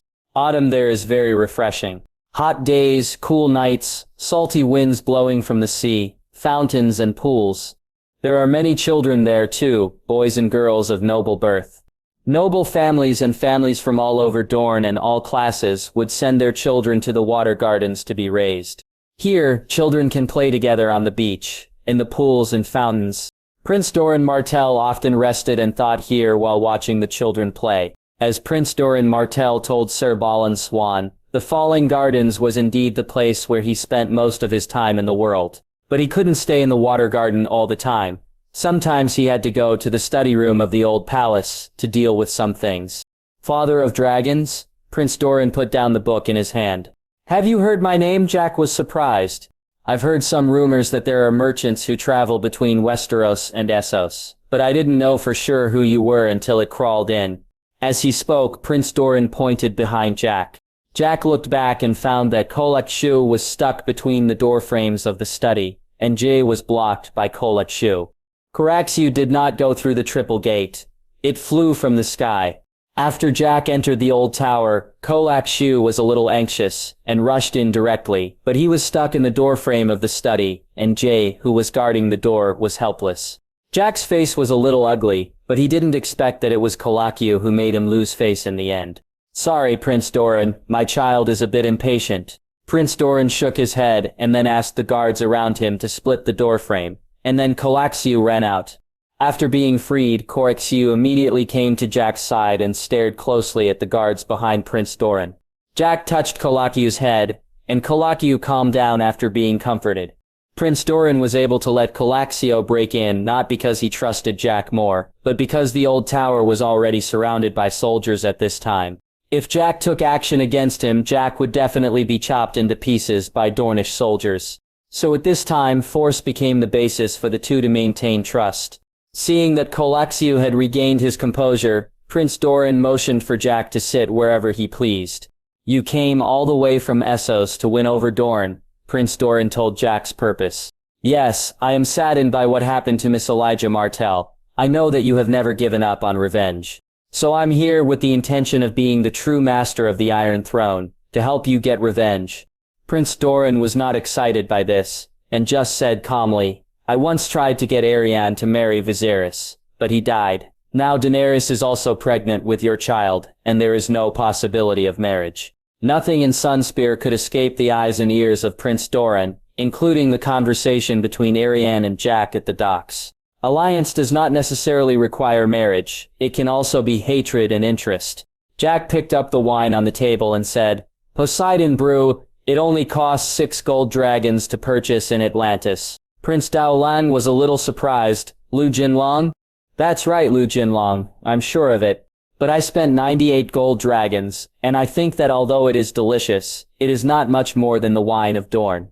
98 golden dragon? Jack was very surprised. This stuff is the lowest level of Poseidon brew. How do you know? Prince Doran patted his forehead lightly. I almost forgot that you are the king of Atlantis. Yes, this is the benefit I am talking about. We can cooperate.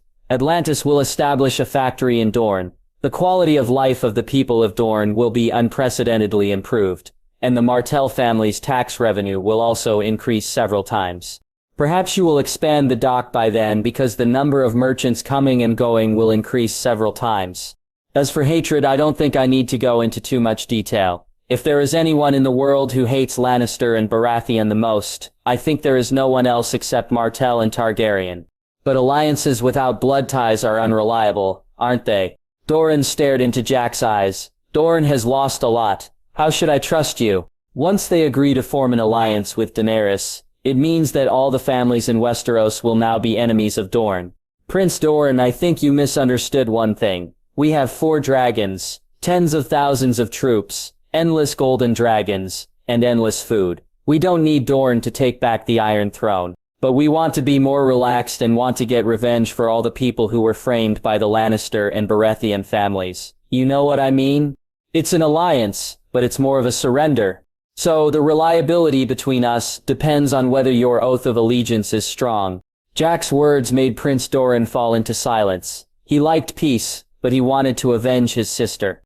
For this reason his brother Oberyn Martell has already set off to King's Landing to attend Joffrey's wedding. King's Landing is a purgatory full of hatred and conspiracy, but for Oberyn, it is a paradise of revenge. Perhaps due to Jack's time travel, the timeline of the World of Ice and Fire has been slightly deviated.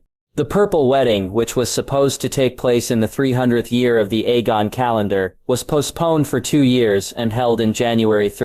The Red Wedding took place in the year 301 of the Aegon calendar. The Red Wedding was the straw that broke the camel's back. In this massacre, Robb Stark, King of the North, his mother Catelyn Tully, and most of his 3,500 soldiers were brutally killed. After the battle, Frey decapitated Robb and his direwolf Grey Wind, and sewed Grey Wind's head together with Robb's body, mocking Robb's connection with his direwolf. The Freys also slit Lady Catelyn's throat, stripped her naked and threw her into the Trident River to mock the Tully family's custom of water burial. This incident originated from Robb Stark's betrayal of the marriage contract with the Frey family, and Lord Walder Frey regarded this as an insult to the Frey family, so he carefully planned the massacre. Lord Tywin Lannister manipulated this matter behind the scenes. His secret support gave Walder Frey protection and courage to violate the sacred guest rights.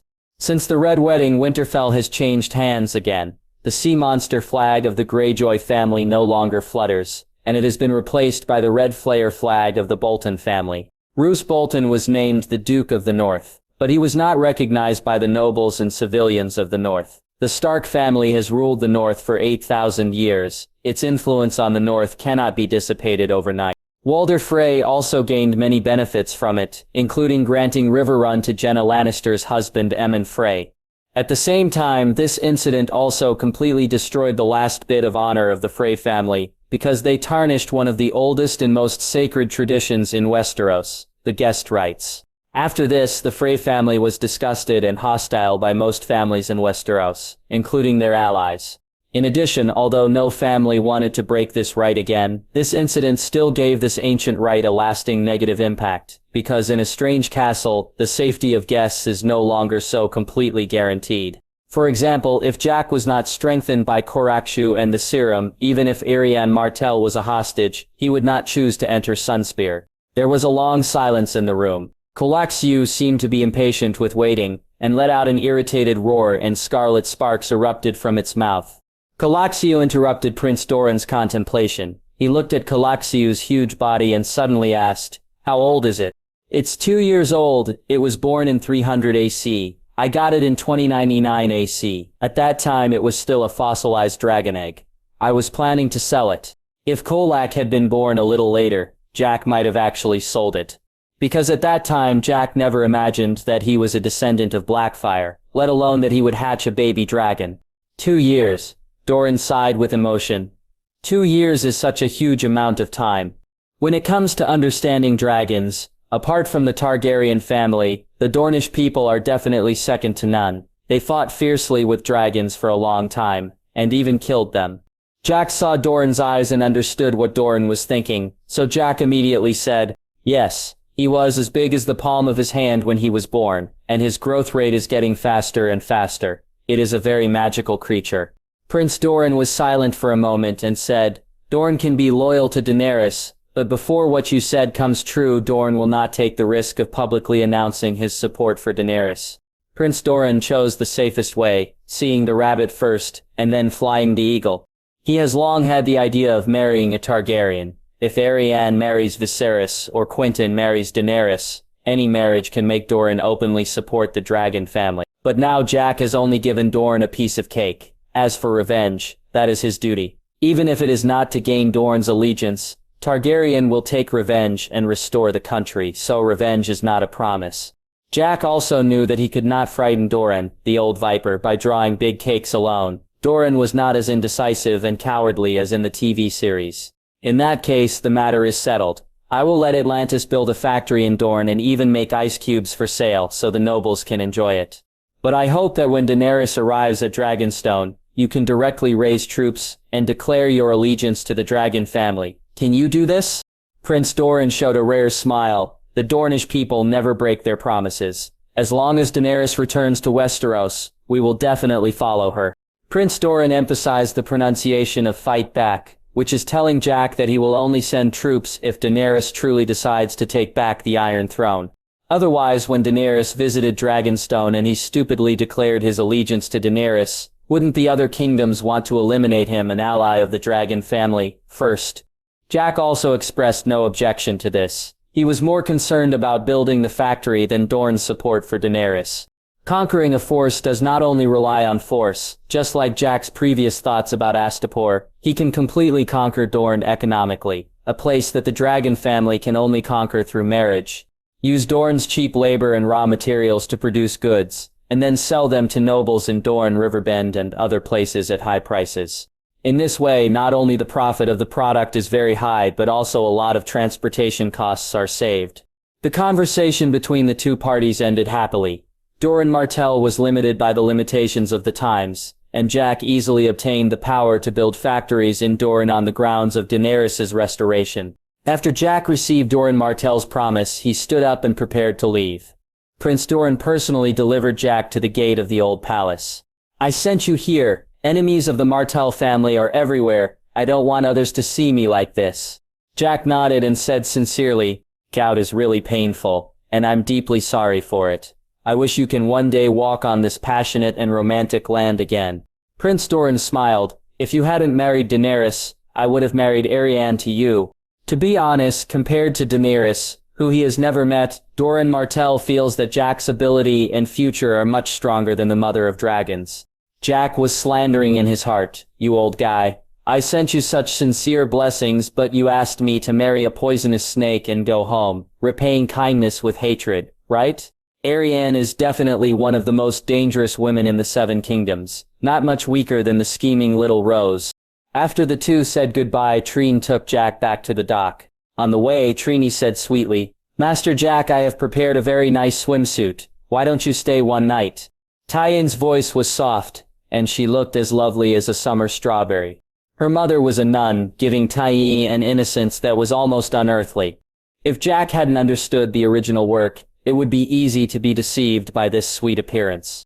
"I don't want to be poisoned by you while swimming with you, and then die with a ferocious look on my face. This is too terrible," Jack said with an exaggerated expression. Seeing this, Trine immediately put away her sweet smile. It seemed that Jack was always wary of her, so there was no need for her to keep pretending.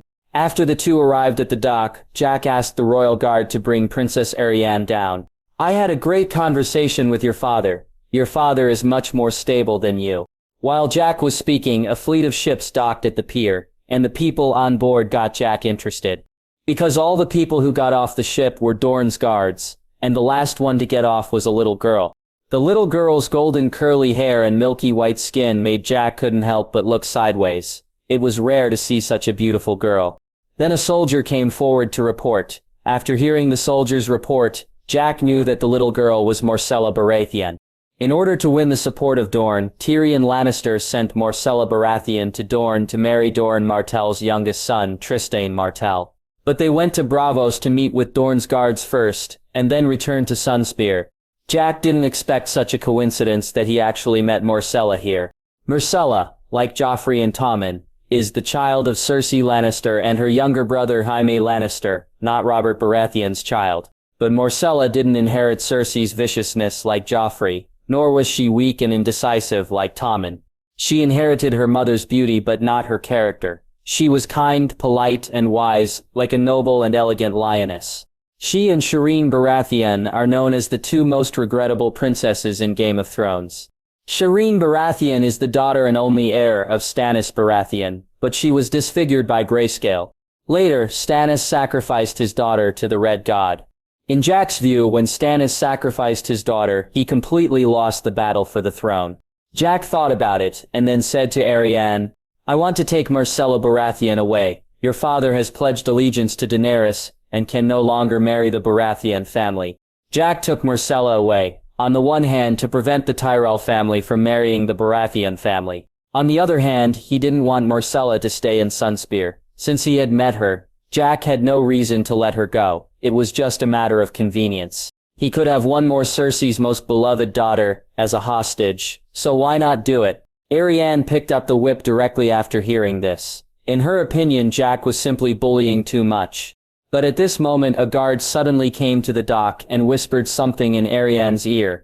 Arianne snorted coldly, took back the whip and asked the soldiers to hand Marcella over to Jack's royal guard. Prince Doran was eager for Jack to take Marcella away. Today's coincidence gave Doran Martell a great opportunity. If Jack doesn't take Marcella away, Trystane will marry Marcella. In this way, even if the Martell family fails in revenge in the future, there will still be a bloodline left. And if Jack takes Marcella away, Prince Doran will spread the news that Daenerys' people have kidnapped Princess Marcella. The body of the kidnapped Marcella must be unclean, and he uses this as an excuse to end the marriage. This will not only prevent Baratheon from polluting the Martell bloodline, but also show goodwill to Daenerys. At the same time, it will also facilitate the future rebellion with Lannister and Baratheon. Otherwise, they clearly reached an alliance through marriage before, but when Daenerys Targaryen came, they turned their faces and refused to recognize people, which would be looked down upon. And if Jack takes Marcella away, the eyes of the whole Westeros will be focused on Jack, and Dorne will have more time to deal with the upcoming war. Soon Jack took the confused Marcella away from the Sunspear dock. Shanks was left in Sunspear to receive the subsequent members of the giant wave merchants. When leaving, Jack slapped Arianne and Tyene on the buttocks, one each. Well, Arianne's was more elastic and Tyene's was softer. These two slaps made Arianne and Tyene extremely ashamed and angry. In Dorne, which is famous for its passion and sexual openness, the two sisters were certainly not ashamed or angry. It was Jack's teasing and disdainful attitude that made the two sisters feel humiliated.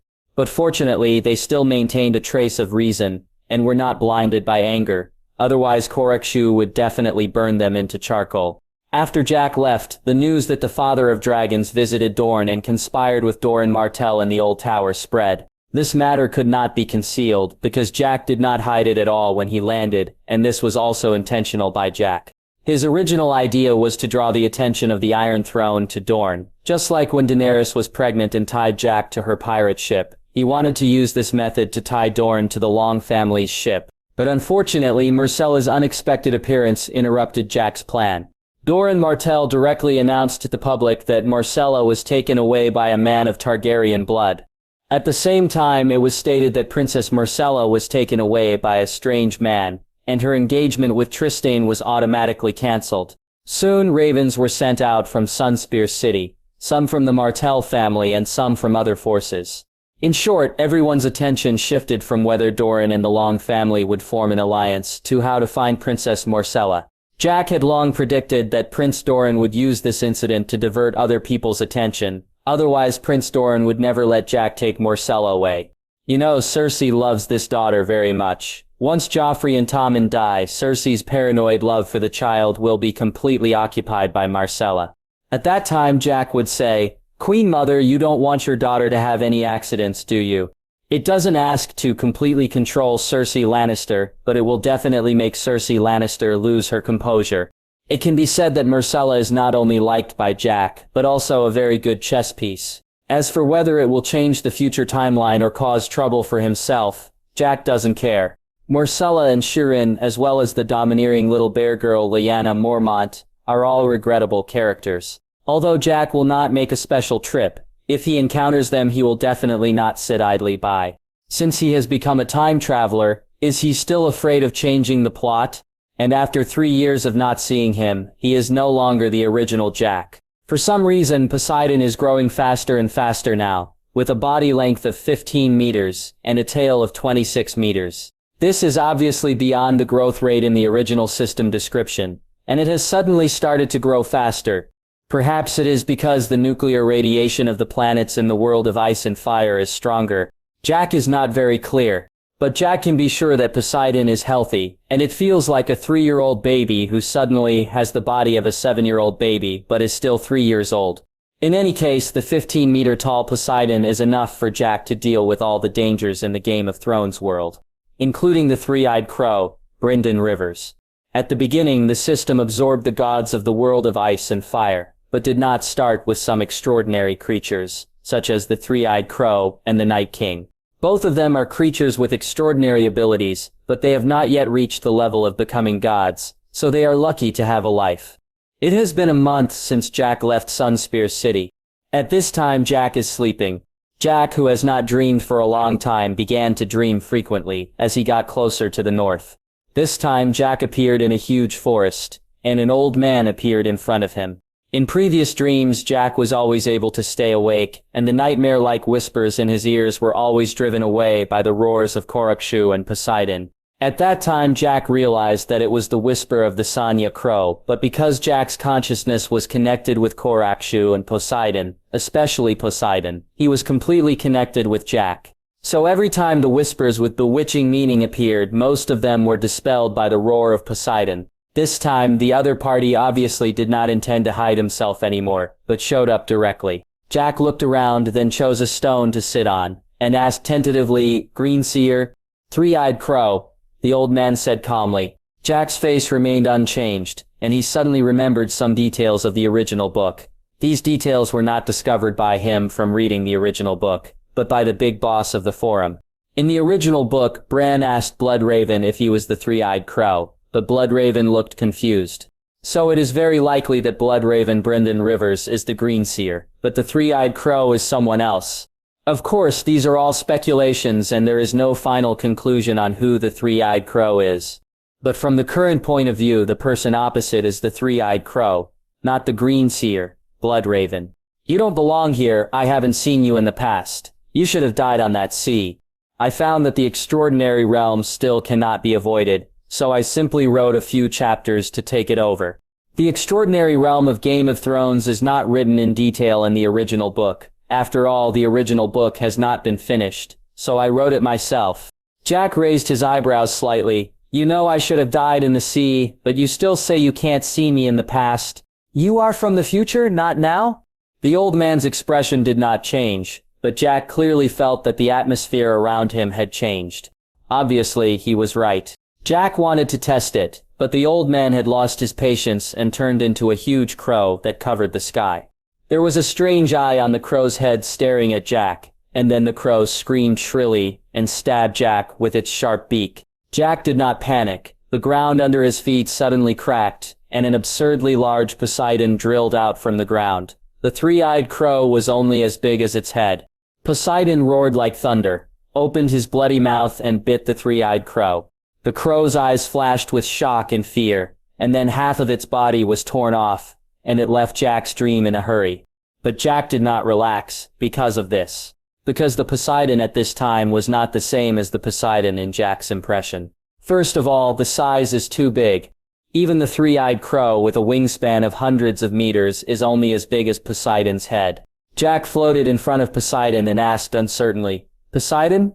Jack knew that he could summon the adult Poseidon in his dream, which came from the spiritual connection between him and Poseidon. Poseidon had undergone a systematic transformation, and his spirit after adulthood was set according to the high magic world, and was not inferior to the extraordinary creatures in the ice and fire world. It was precisely because of this that Jack had no fear when facing the three-eyed crow. But the Poseidon in front of him was too wrong. Not only was he huge, but he was also wrapped in a lot of blue-white and milky-white mist energy. There was a huge bronze coffin behind him, and the chain composed of blue-white energy was tightly wrapped around the bronze coffin, fixing it on Poseidon's back. Especially after swallowing half of the three-eyed crow's body, a lot of mist began to fill the dream. Then, before Jack could react, Poseidon disappeared. Jack was getting more and more sleepy in the mist of blue and white energy, and finally fell into a deep sleep. At the same time, Poseidon, who was far away at the bottom of the waters of the Seychelles Islands, was sleeping soundly. He had a strange dream for the first time. In his dream, he was in a vast and boundless galaxy. Then countless light spots of different sizes covered the galaxy like stars. From small dust to large watermelons and basketballs, densely packed, and each light spot extended a light as thin as a hair, and the end was connected to himself. Poseidon curiously touched a light spot the size of a basketball with his little claws. The light spot suddenly grew larger, and became a light curtain. A picture appeared on the light curtain, which was a huge temple with incense and tributes everywhere. At this time a young woman was kneeling on the ground, her face full of despair and hope. Two completely different expressions appeared on a person. And next to the woman was a newly born premature baby. The premature baby's face was not as lively and curious as a baby should be, but rather dull and pale. Just when Poseidon was curious and wanted to click on the next small light spot, a message suddenly appeared in his mind. "Oh, omnipotent Poseidon, please help my child. I don't ask her to be smart, but I just ask her to be able to breathe and eat like ordinary people." The woman's name is Ashley, a famous seamstress on Poseidon Island. But one of her children was a premature baby, born more than a month early. In this regard, the most authoritative and experienced doctors in the Atlantis Imperial Hospital were also powerless, and said that it would be good if the child could be born alive, and it was basically impossible for him to survive for 3 days, unless they can develop the oxygen inhalation device that Poseidon once proposed, but that is still far from it.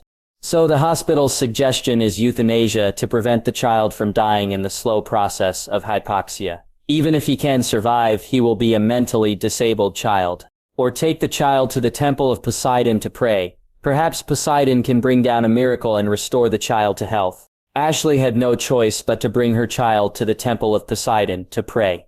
Poseidon was very wise. Although he sympathized with the mother and daughter, he could not help much. But at this moment, a milky white energy suddenly emerged in Poseidon's body.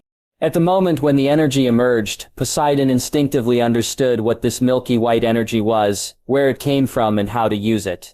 The milky white energy is actually the power of faith. This energy will be born when there are more people who believe in it, and it is sincere enough. The stronger the body and soul of the person who is believed, the easier it is to sense the power of faith. Each light spot is a believer. Through the line of faith, the believer's power of faith will be transmitted to Poseidon through the line of faith. The stronger Poseidon's physique and mental strength are, the higher the efficiency of transmission. The power of faith is a panacea energy. The most direct use is to strengthen oneself, condense the godhood, and become a god with endless life. It was the first time to use this energy, and Poseidon didn't know how much to use. He simply condensed a milky white energy ball, as big as the original basketball-sized light spot. The milky white energy ball flows along the line of faith and feeds back to the light curtain. The statue of Poseidon in the picture burst into a strong light, and then a large number of white light spots rushed towards Ashley's daughter, Charlotte. Poseidon suddenly widened his eyes and quickly took back a large amount of faith power. Because he didn't know the specific situation of the power of faith, he almost drowned the little girl. Fortunately, he took back the power of faith in time. At this time, there were still many people worshipping in the temple. The sudden white light made everyone dumbfounded, and could only kneel down in panic. When everything returned to calm, the girl who was originally sick due to premature birth now not only had a lively look in her eyes, but also restored her healthy milky white color. Then in front of Poseidon, the light curtain suddenly expanded into a white sphere with a diameter of 1 meter, slowly emitting a milky white halo. Poseidon felt a very pure impression power coming, at least 10 times that of what he had just used. Then Poseidon connected to other light curtains one after another, and began to try to control and understand the power of faith. As Poseidon took the initiative to absorb the power of faith, a trace of blue-white energy appeared. This energy is a small amount of milky white, which comes from the word thunder in Poseidon's name. Atlantis prefers to call Poseidon the god of the sea and thunder. So these blue-white energies can help Poseidon control the power of thunder, but they are too rare at present, and can only make people numb at most in reality. So far, Poseidon has completely enjoyed himself in the Faith Galaxy. Anyway, he can last a long time after eating once.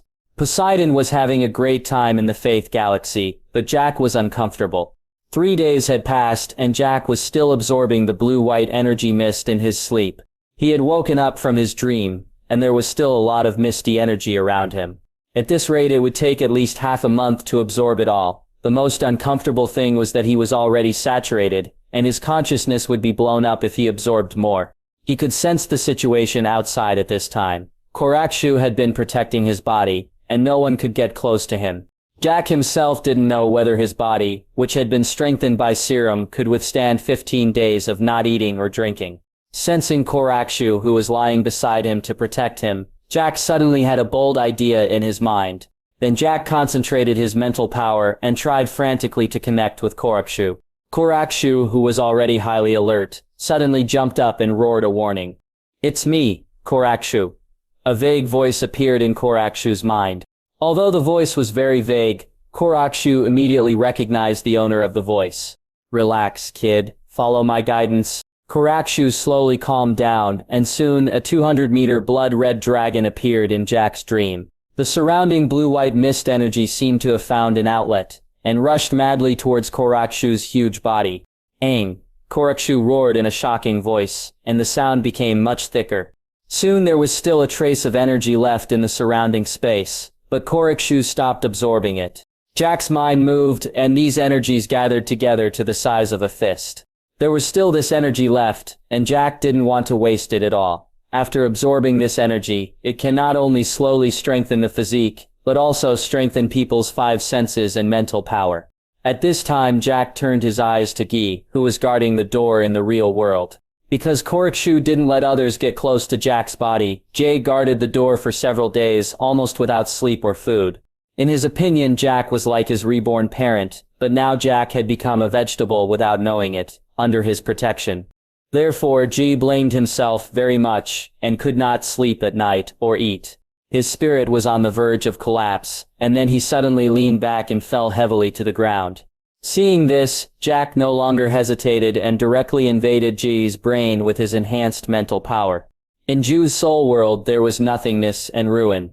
There was only a luxurious palace in the center, and there was a throne in the center of the palace. On the throne was Jack Poseidon. And under the throne was G kneeling on the ground, with his head tightly pressed against the ground, as if he was very ashamed, and did not dare to look at the person on the throne. "Yo, holding the trident of Poseidon, it's pretty handsome." The sudden voice made G, who was kneeling on the ground, raise his head. At this time G's soul was full of dullness, just shaking constantly. Seeing this, Jack immediately dragged Jay's soul into his dream, or his own soul world. Jack merged the fist-sized energy in his hand into Jay's body, and the blue-white energy suddenly turned green. After the power of faith is absorbed, it will turn into different colors, such as Jack's sea blue and Korakshu's blood red. And when it comes to Jay, it turns green. At this time, Joe's soul also woke up and looked around in shock. "Your Majesty." "Shh!" Jack made a silent gesture. "Don't say anything, don't ask anything, you are my capable guard, I naturally can't watch you die suddenly." Then Jack's mind moved, and the dream was broken. Jack, Korakshu, Gay, and the dragon all woke up. "Aang!" As soon as the two woke up, they were frightened by the sudden roar of Korakshu and their hands trembled. "Fuck, Korakshu, what's wrong with you?" Korakshu jumped up and down as if in pain, and at the same time, accompanied by painful howling, the scales began to fall off, and the body began to grow rapidly. The painful howling made Jack swallow his saliva, and unconsciously touched his skin. Obviously, Korakshu had undergone unknown changes because he absorbed too much blue-white mist energy. This blue-white faith energy directly acts on the soul, and can significantly improve a person's physique. But Korakshu seemed to have undergone some unknown qualitative change. Korakshu quickly destroyed the cabin all the way and finally came to the deck and kept rolling. Jack instantly entered the dragon spirit state. After being blessed by the blue-white faith energy, Jack could also enter this dragon spirit state. The dragon spirit state is no different from Daenerys' dragon spirit state, except that Daenerys is born with this potential and talent, while Jack forcibly raised his talent through external energy. As soon as he entered Korakshu's consciousness, an unbearable pain came, like crushing the tendons and bones for reforging. The severe pain made Korakshu squeeze Jack's consciousness out directly. Jack, who was kicked out, turned pale. Fortunately, G stepped forward to support Jack, otherwise he would have collapsed to the ground. Fortunately, this state did not last too long, only half an hour. "Aang!" Korakshu roared to the sky, venting his anger. At this time, Korakshu's body size had reached 9 meters, doubling directly. The most important thing was the scales and forelimbs. Although the scales were said to be scarlet blood color before, the color is not that deep, and it is also very rough, mixed with brown and black. Now it has become a real scarlet color with a metallic luster. The biggest change is the forelimbs. The huge bone claws of the forelimbs have fallen off and turned into 5 claws that can grasp. At this time, Koraku's eyes revealed agility, as if he had become smarter in an instant and figured out a lot of things. Looking at the huge Koraku, Jack's eyes flashed with excitement, which can already bear his weight. Originally, in Jack's prediction, Koraku only needed to grow to 5 meters to carry Jack to fly, but now it has grown directly to 9 meters. No problem at all. You know, Daenerys can now fly on Drogon. He and Daenerys had done experiments at the beginning. Koraku needs 5 meters for Jack to ride a dragon, while Drogon only needs more than 4 meters to carry Dany, who weighs 100 kilograms, to take off. With Drogon's talent, it has to be more than 5 meters now. Sometimes Jack would envy Dany and look forward to Carax growing up quickly, but he didn't expect that the three-eyed raven would make him fly freely ahead of time. This three-eyed raven is definitely not a blood raven. The blood raven is a green seer. The three-eyed raven is also a green seer, but it is not only a green seer nor a green seer of this era. But now all these have to be put aside. Jack came to Carax with a little excitement, just like the first time he went diving with Poseidon. Carax took the initiative to bend down and let Jack climb on his back. With Kolak's signature swinging takeoff, Jack stepped into the sky that was originally out of reach. Jack was born on land in his previous life, and on the sea in this life. Later he set foot in the deep sea with the heart of the ocean, and now he sets foot in the sky with Coraxio. Jack seemed to have become the master of the sea, land and air, giving him the feeling that the world was in his hands. This feeling is not the sense of dominance after conquest, but a higher level, making Jack feel that he is in control of the planet. At this time, Poseidon was still sleeping. If Poseidon woke up, Jack would understand what these blue-white mist-like energies were. Jack thought that the mist-like energy was transformed from the soul power that Poseidon tore from the three-eyed raven. It was also the power of these beliefs that gave Jack the illusion of control over the planet. But if Jack spreads Poseidon's faith around the world, it will really be possible to take over the world. Before Reor, the King of Light, was absorbed into the system, he was arranging the battle between ice and fire, and then harvesting the world's faith. The power of faith is essentially a more advanced energy than magic power. If gods want to improve their strength, they can only rely on the power of faith, and magic power is useless. For example, the changes that happened to Coraxio. Now Coraxio's scales can block even dragon crossbows, and the dragon's flames have also changed from the burning of flames to the splash damage similar to napalm bombs. Nowadays, Coraxio reminds Jack of the dragon in a movie, the dragon that guards the Golden Mountain, Smaug. Coraxio, hurry up, I can still bear it. Aang! Coraxio let out an angry roar and rushed directly into the clouds, getting faster and faster.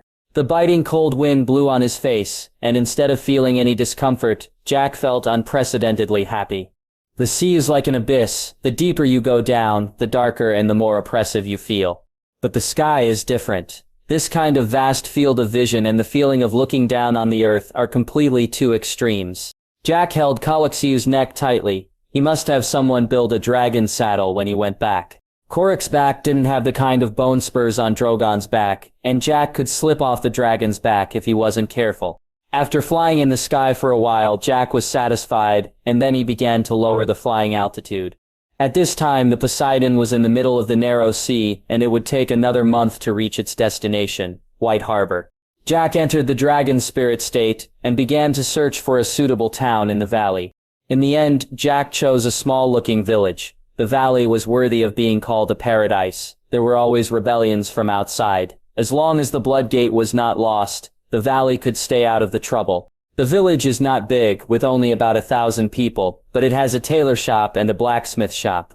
This is also the reason why Jack chose this place. The dragon saddle is not difficult. It is similar to the saddle, but it is much larger and has to be customized according to the dragon's physique.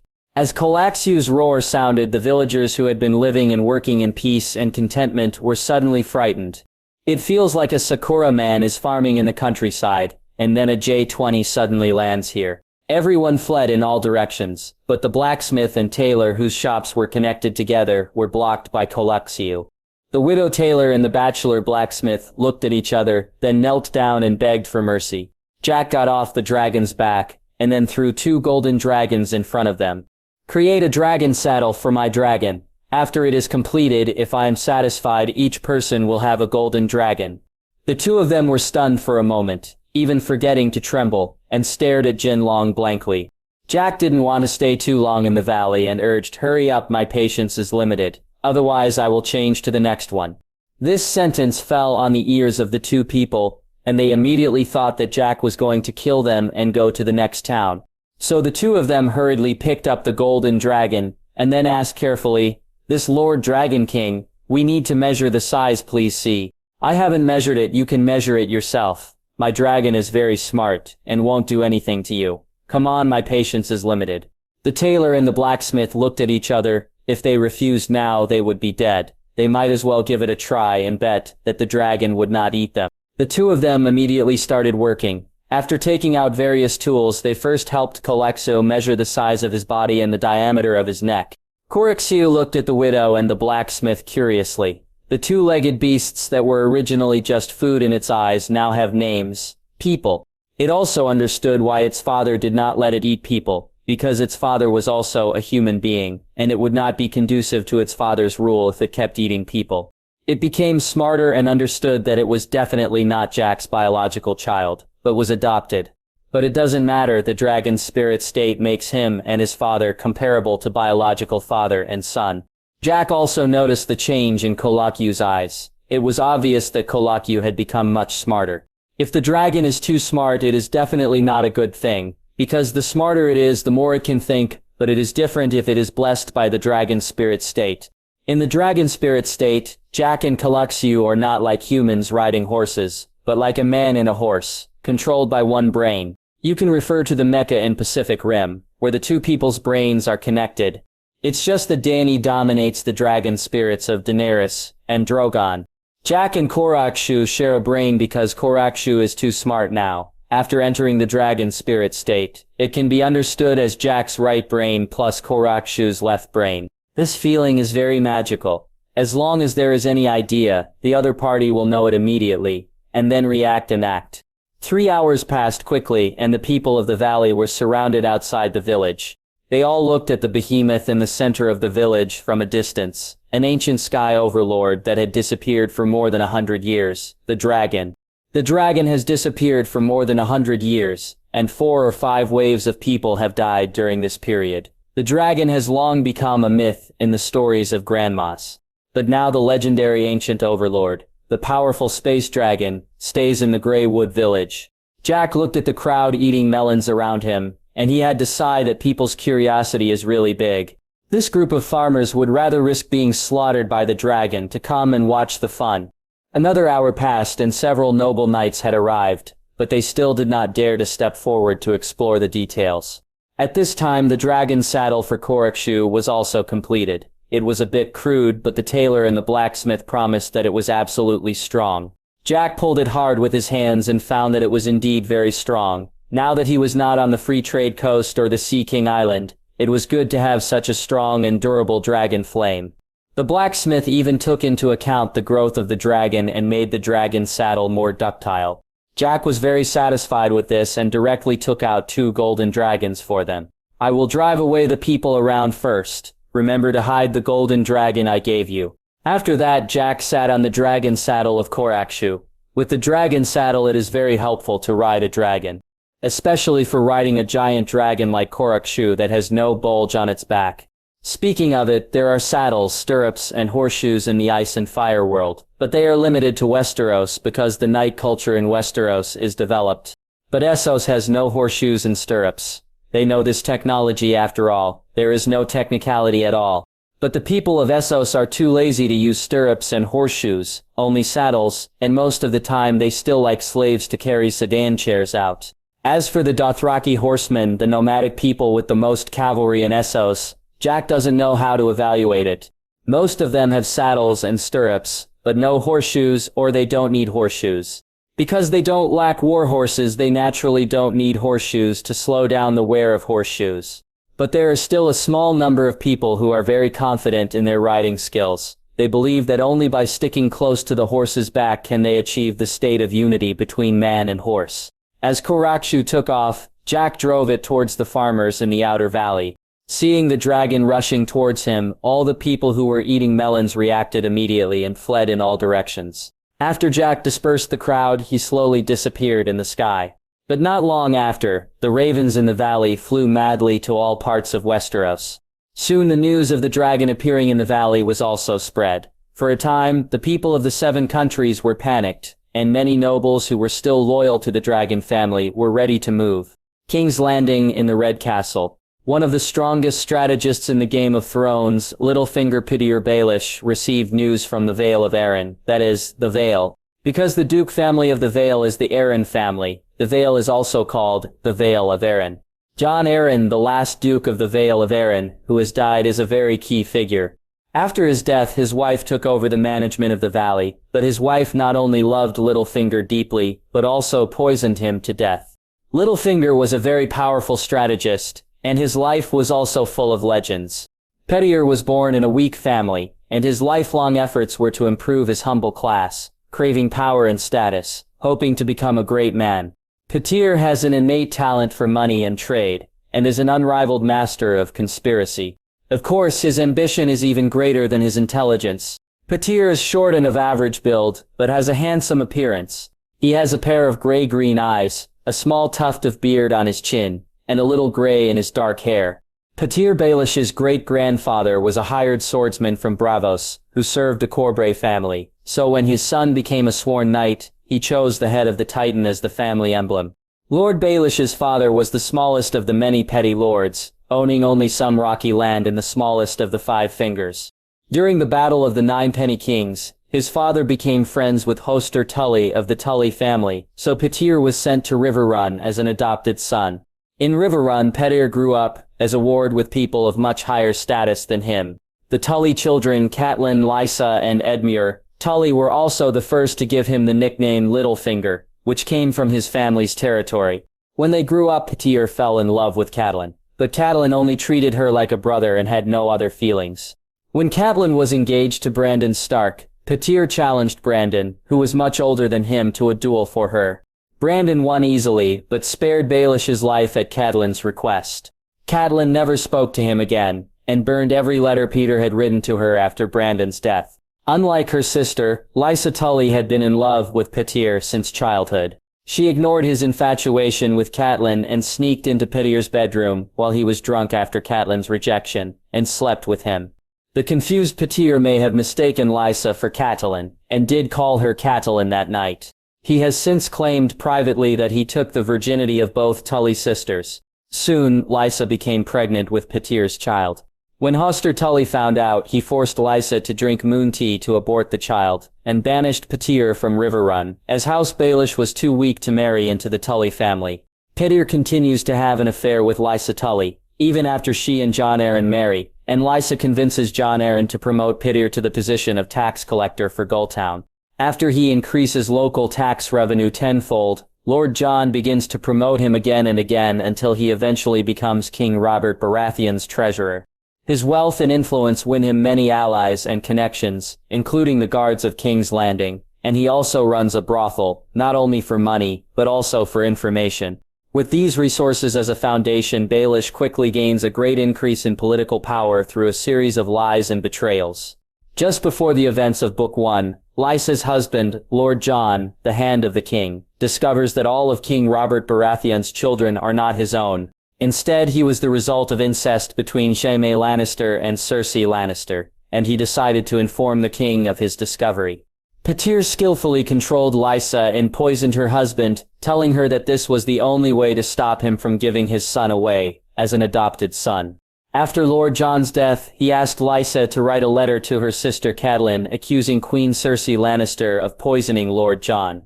After Eddard Stark became Hand of the King, Catelyn Tully also came to King's Landing to discuss with her husband about someone trying to murder Bran.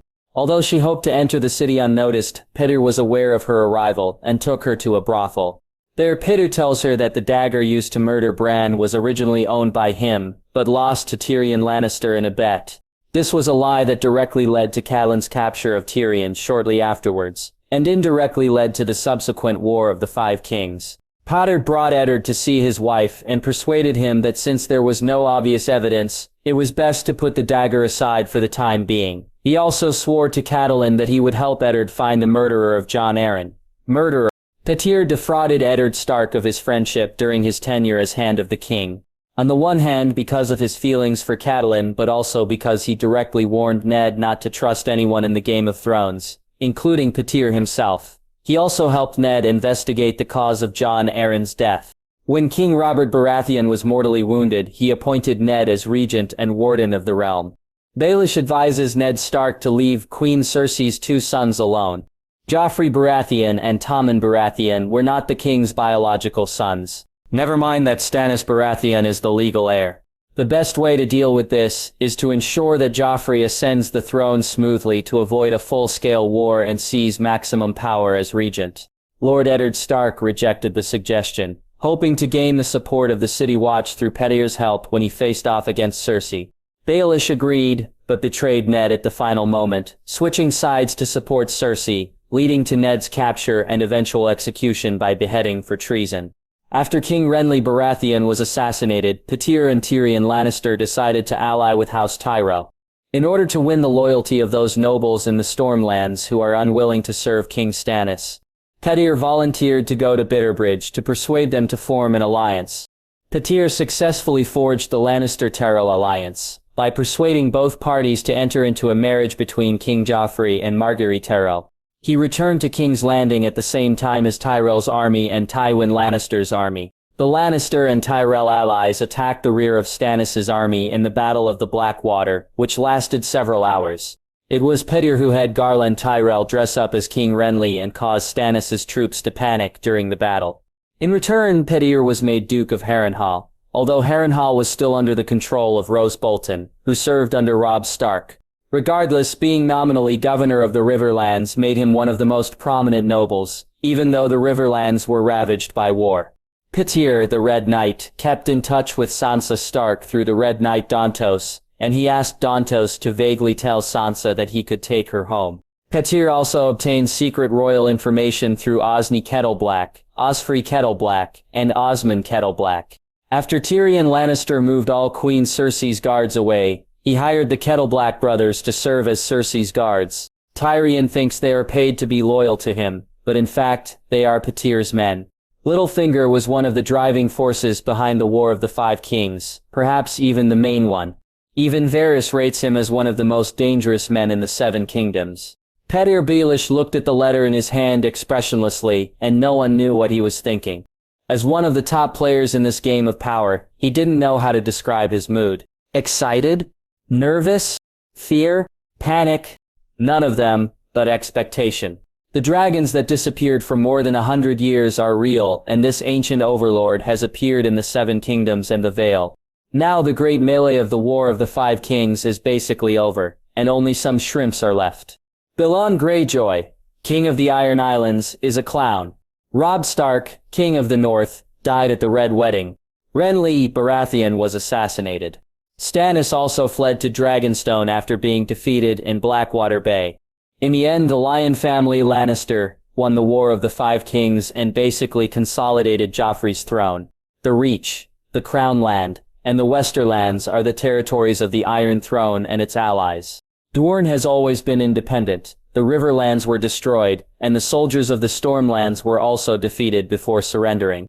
The North was awarded to Roose Bolton, and the Bolton family became the new Guardian family of the North. And Petyr Baelish became the Duke of Harrenhal from this chaos. Although he still has no territory and vassal, this title is very important.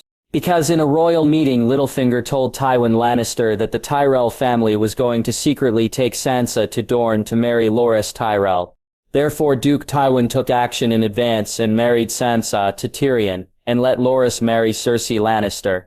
At that time Cersei Lannister roared, "I am the queen, not a mare." As a result, she was frightened by Tywin's scolding. That afternoon, Cersei and Tyrion felt sad for each other for the first time. But Tyrion was better. Because he married the most beautiful woman in the north. Although Loras, whom Cersei was going to marry, was young and handsome, he was a gay. In exchange for providing information, Tywin Lannister, in the name of the king, let Petyr Baelish marry Lysa Tully. As the Duke of Harrenhal, Petyr Baelish was worthy of Lysa Tully. In addition, Petyr Baelish was cautious and Lysa loved Petyr deeply, which made it easy for him to take control of the Vale. Although the nobles of the Vale did not recognize him very much, in name he was already the Duke of Harrenhal and the Duke of the Vale. Next, he only needed to divide and win over the nobles of the Vale, and then use the money he had saved over the years to build an army of his own. With territory, vassal, and army, he would be the real dignitary and chess player of the Seven Kingdoms, instead of being ridiculed and threatened by women with force as before. If he had the power he has now, Cersei would never have said to him, "Power is strength," thus despising his proud wisdom. Chaos is a ladder. Putting away the letter, Littlefinger took a deep breath, and greater chaos was coming. This time he had territory and an army, and this time he would only climb to a higher position. After putting the letter away, he had to attend the royal meeting held by Tywin Lannister. Although Tyrion is currently handing over the job of Chancellor of the Exchequer to him, he is still the Chancellor of the Iron Throne. However, he is about to step down as Chancellor of the Exchequer and go to the Vale to serve. Of course, before that, he will also attend Joffrey Baratheon's wedding, where there are bigger surprises waiting for everyone. A meaningful smile flashed in Petyr Baelish's eyes, and then he fixed his makeup and walked to the Prime Minister's tower. Petyr Baelish was not late, and many people had not arrived. After waiting for a while, everyone was together. Tywin put a letter on the table. The legend of the dragon is true. It first appeared in Dorne and then in the Vale. My daughter was taken away by the descendant of Blackfyre, and her life or death is unknown. Dorne also cancelled the alliance with us. All this is your fault. You are a demon. Cersei looked at Tyrion with gritted teeth. Tyrion had nothing to refute because what Cersei said was indeed right. He advocated sending Myrcella to Dorne for marriage to stabilize Dorne, which was the most hostile to them, and he took action for this. But he would never have thought that someone would take Myrcella away, and Myrcella's life or death is still unknown. Everything that Myrcella suffered I will return to you one by one, and I will never let you go. Cersei completely broke up with Tyrion, and Tyrion could only remain silent. Enough, I'm calling a royal meeting not to let you quarrel, but to discuss how to deal with dragons. Varys glanced at everyone and then said, now the Targaryen on the other side of the strait has 30,000 troops and 3 dragons. The entire Slavers Bay has been conquered by her and renamed the Free Trade Coast. In addition, she has a lover, or a lover anyway, because she is pregnant with this man's child. The man who appeared in Dorne in the Vale this time is her man, Jack Poseidon, known as the Father of Dragons. According to the news from the Little Bird, his prestige is very high, and he is not even worse than Daenerys on the Free Trade Coast. Freys curled his lips. Some of his little birds were slaves, but they betrayed him after being liberated. This shows how charming this man is. Even the little birds on the Free Trade Coast have been slowly driven away by the seagulls, and he has slowly lost the news of the Free Trade Coast. At first, this seagull was not a match for the little bird, but later the other party must have spent a lot of money and became more and more proficient in intelligence work under the sparring of the little bird. How can 30,000 troops attack Westeros? Cersei was a little unconcerned. Varys glanced at Tywin and reminded him again, Your Highness, she has 3 dragons and he has 1 dragon. Just a young dragon, growing up every day. But according to the news, the dragon is not small at all. Tyrion spoke at this time. According to the news from Dorne, the dragon is at least 5 meters long. Petyr smiled and said, According to the news from the valley, the dragon is at least 10 meters long. He was still gentle and seemed not afraid of the Targaryen family who were about to come back. Cersei sneered, Humph, it's just a rumor. Grand Maester Pycelle also said at this time, According to the records in the books, the dragon grows very fast, but it is definitely not as long as the intelligence in the Vale said. According to the normal growth rate, the dragon is probably between 2-3 meters now. It must be said that Pycelle is still quite good. The size he predicted just matches that of Rhaegal and Viserion. But unfortunately, Carax used the cheat with the help of Jack, and Drogon was extremely talented, so the size of the 2 dragons was wrong.